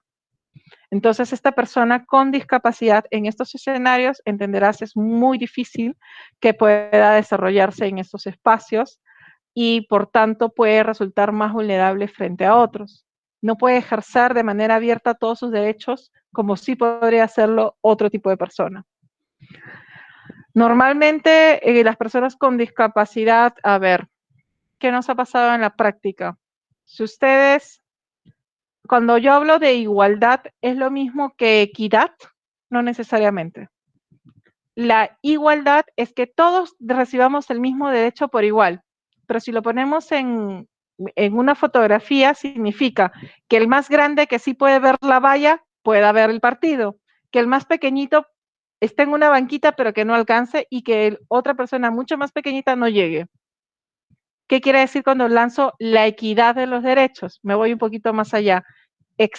Genero desigualdades para que todos reciban el mismo derecho. Si yo tengo un centro de emergencia mujer en un segundo piso y soy una persona en silla de ruedas y no hay ascensor, evidentemente no voy a poder acceder al servicio. Eso es una situación propiamente de vulnerabilidad. He sufrido hechos de violencia y encima no puedo acceder al servicio. ¿Qué es lo que puede hacer algún trabajador del centro de emergencia mujer? Crear una desigualdad. ¿Y qué quiere decir esto? Va a bajar del segundo piso para atenderme en el primero porque no hay forma en que yo llegue al segundo piso, porque estoy en silla de ruedas. ¿Quedó más claro, Verónica? Siguiente, por favor, mientras que esperamos la respuesta de Verónica. Antes de brindar asistencia o servicios a una persona sobreviviente, es importante intentar probar si hubo una situación de violencia. Puede ser que lo haya inventado. Les pregunto, ¿están de acuerdo, en desacuerdo o no lo saben?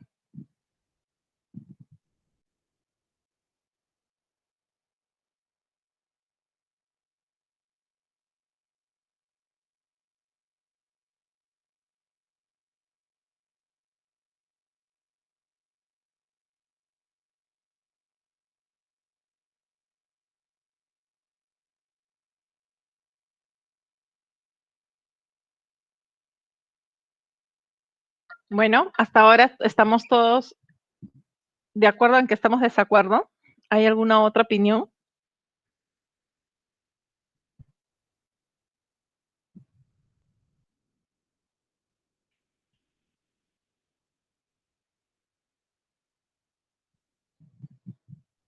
Se asiste y luego se investiga.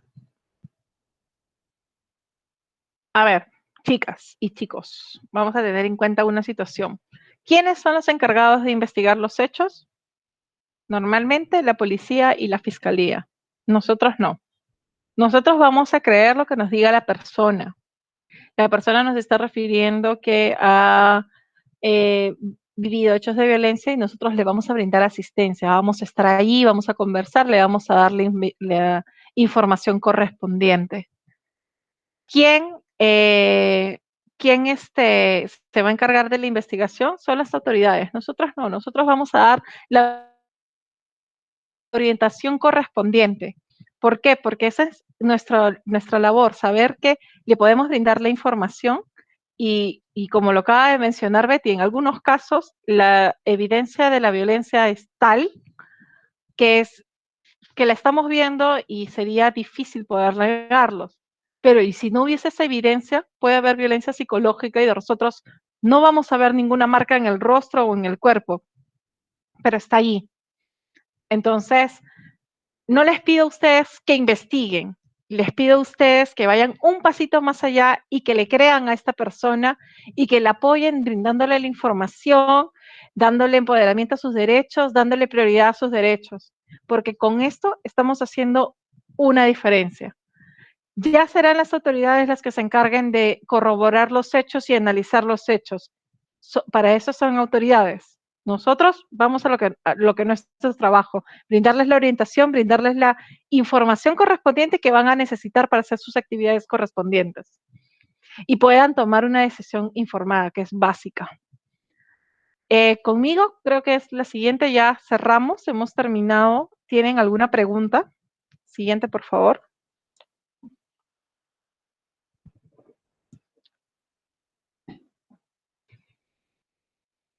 Tienen libro para escribir.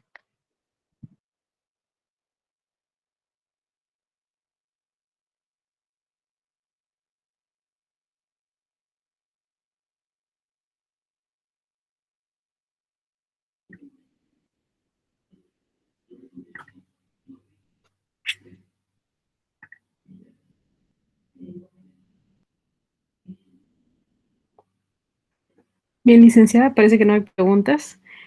Entonces continuamos con el programa. Agradecemos a la licenciada Melissa Gamarra, asociada de ACNUR, por Sexual Gender Based Violence, y continuamos con las palabras finales a cargo de la doctora Sara Gaspar Pacheco, integrante de la Comisión Permanente de Acceso a la Justicia de Personas en Condición de Vulnerabilidad y Justicia en tu Comunidad. Adelante, doctora Sara.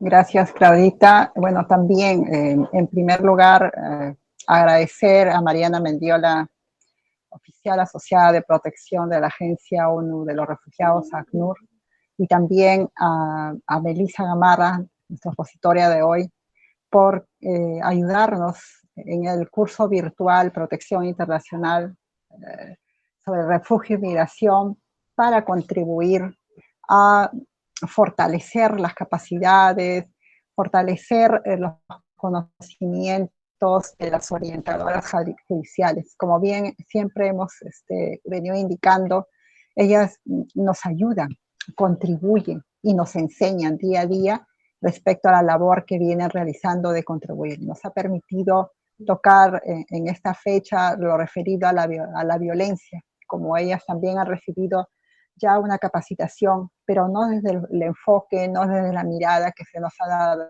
en esta oportunidad. Agradecer por ello y nuevamente el objetivo que buscamos orientados a que las orientadoras se fortalezcan, se empoderen, para que ellas a su vez también dentro de lo que hemos alcanzado hoy día, el conocimiento de que todos tenemos derechos, las poblaciones vulnerables, mujeres, niños, adolescentes, personas con discapacidad, adultos mayores, migrantes, personas que se encuentran en grupos de poblaciones reducidas, de LGTB, Q, también poblaciones que vienen inmigrantes internas, todas personas que por esa condición, por esa situación, son colocadas en situación de vulnerabilidad y ellas puedan tener el acceso porque forman parte de la comunidad y conocen qué potencialidades, qué herramientas, qué es lo que existe en la comunidad donde ellas habitan, la cual pertenece y donde han tenido históricamente y durante muchos años un papel preponderante. Ello va a permitir pues hacer realidad que esta situación, estas brechas de desigualdad, de los obstáculos que existen se vayan mermando. Y como hemos visto las preguntas que se nos han venido formulando, cómo es que podemos actuar también frente a situaciones reales que tenemos día a día. ellos estamos buscando, pues, con estos seminarios, con estas actividades, con el apoyo de ACNUR en esta oportunidad, y seguros de continuar con ellos para fortalecer también en esta área a las orientadoras judiciales. Agradecerles también a ellas por haber hecho oídos al llamado que ha hecho la comisión conjuntamente con ACNUR para efectos de transmitirle y recoger estos conocimientos para que puedan ellas llevarlos a la comunidad y que esto sea pues parte de los recursos que se pueden adicionar para poder apoyar, para poder informar, para trasladar también a la comunidad con la cual ellas vienen trabajando ya desde hace mucho tiempo, y que nosotros como comisión permanente, sobre todo la visión que se ha tenido para generar este enlace entre instituciones, poder judicial y comunidad, para que puedan contribuir también para que el acceso a la justicia sea realmente efectivo y realmente visible para la comunidad más vulnerable. Agradecer por ello, y una vez más a Mariana y a través de ella a ACNUR por la cooperación, por el apoyo, y seguro de seguir trabajando juntos. Agradecer infinitamente, porque sabemos que las orientadoras que nos han acompañado hoy y aquellas que nos han acompañado en otras fechas y que también están interesadas a conocer la información, van a ser pues transmisoras de lo que hoy han recibido a las poblaciones con las cuales ellos tienen contacto. Muchas gracias por eso.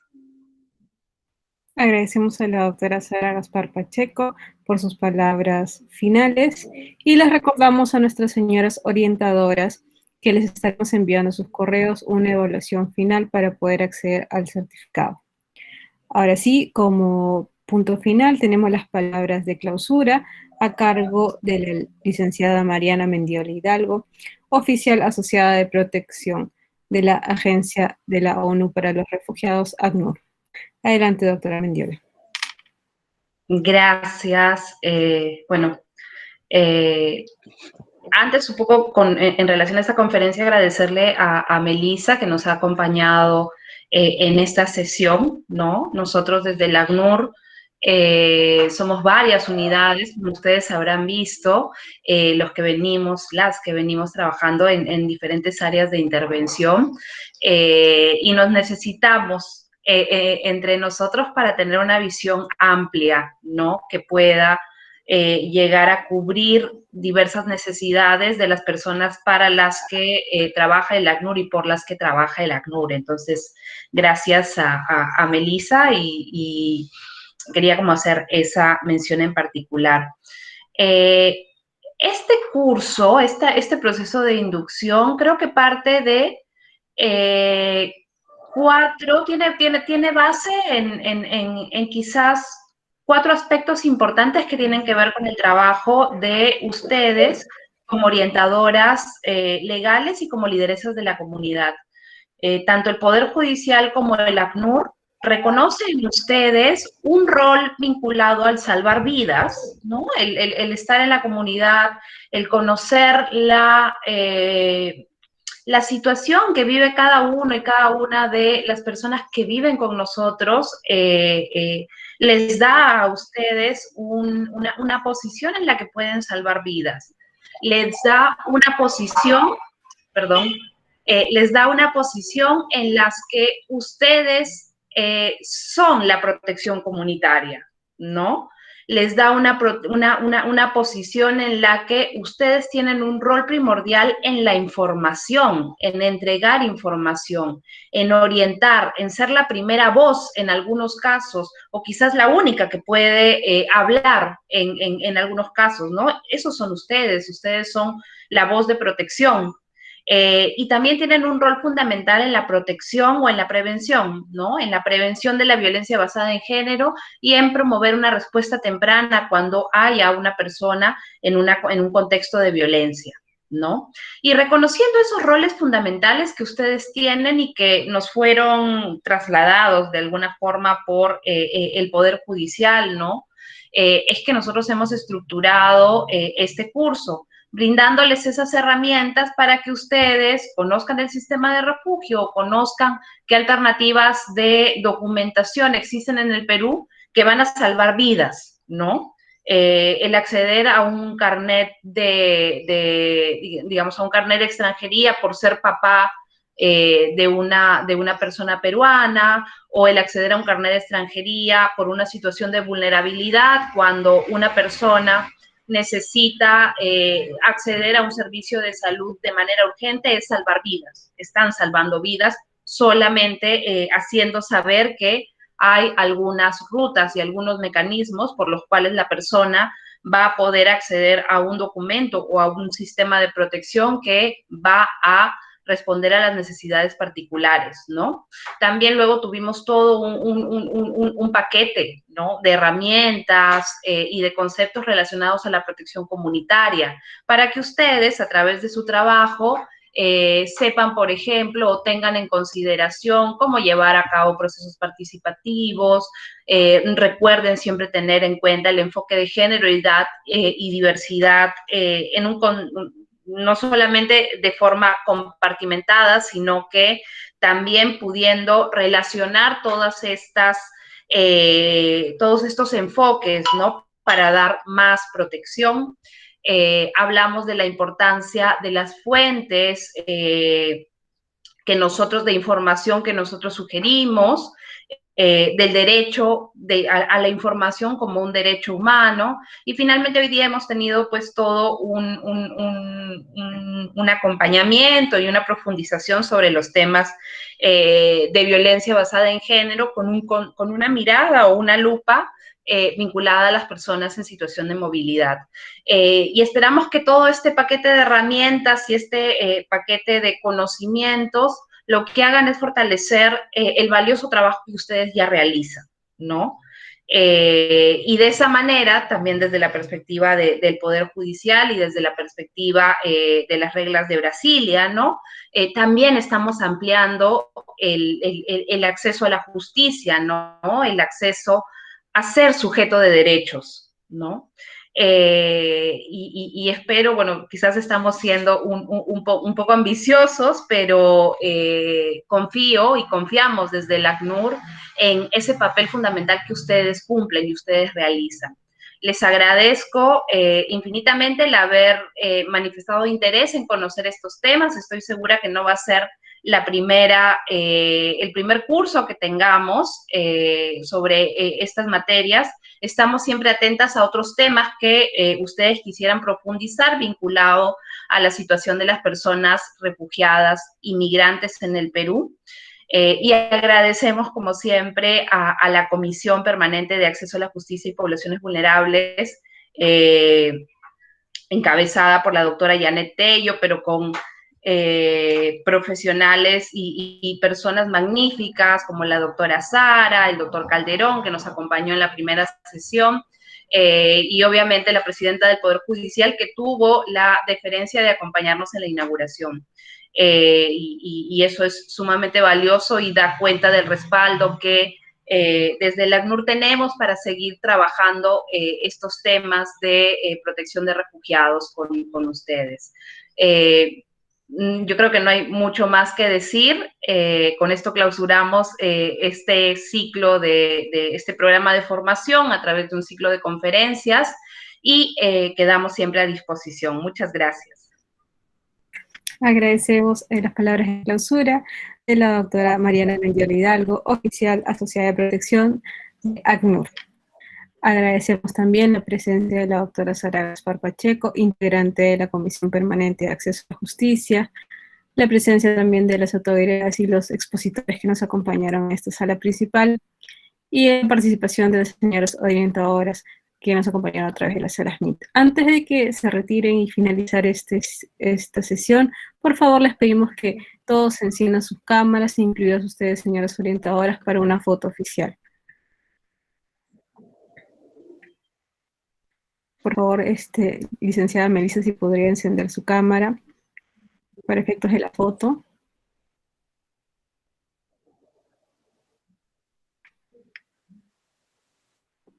A ver, hacemos el conteo. Listo. 3, 2, 1. Otra foto, a ver. 3, 2, 1. Listo. Muchas gracias con todos y buenas tardes. Gracias, Gracias, Clarita. licenciada Mariana, gracias, licenciada Melissa, doctora Cera, muchas gracias. Gracias. Listo, ya dejamos de transmitir, Clau. Perfecto, Gracias, Mariana. No, a ustedes Gracias. por todo el respaldo de poder llevar, ¿no?, estos temas que no, usualmente no tenemos tanta, digamos, tanto interés, ¿no?, en poder compartir. Y bueno, vamos a seguir, estamos siempre en coordinación con Cristian, Isabel, hay varios, bueno, usted debe saber, ¿no?, tenemos ahí varias propuestas. Así que este año creo que al menos tendríamos unas 3 sesiones más de formación. Así que entre jueces, bueno, también nosotros tenemos esta apuesta porque haya también un grupo de orientadoras que sean refugiadas inmigrantes, ¿no? Creo que eso es un proyecto muy bonito, yo lo siento muy bonito, ¿no? Y yo también tengo como bastante interés para recordar algunas digamos, algunos temas, ¿no?, vinculados al Poder Judicial. Así que, nada, bueno, ya les dejo para que puedan descansar y Sí. ya nos vamos a poner en contacto pronto para continuar con toda la planificación de las otras actividades. Un abrazo. Bien, un abrazo también. Estamos entonces en contacto. Gracias.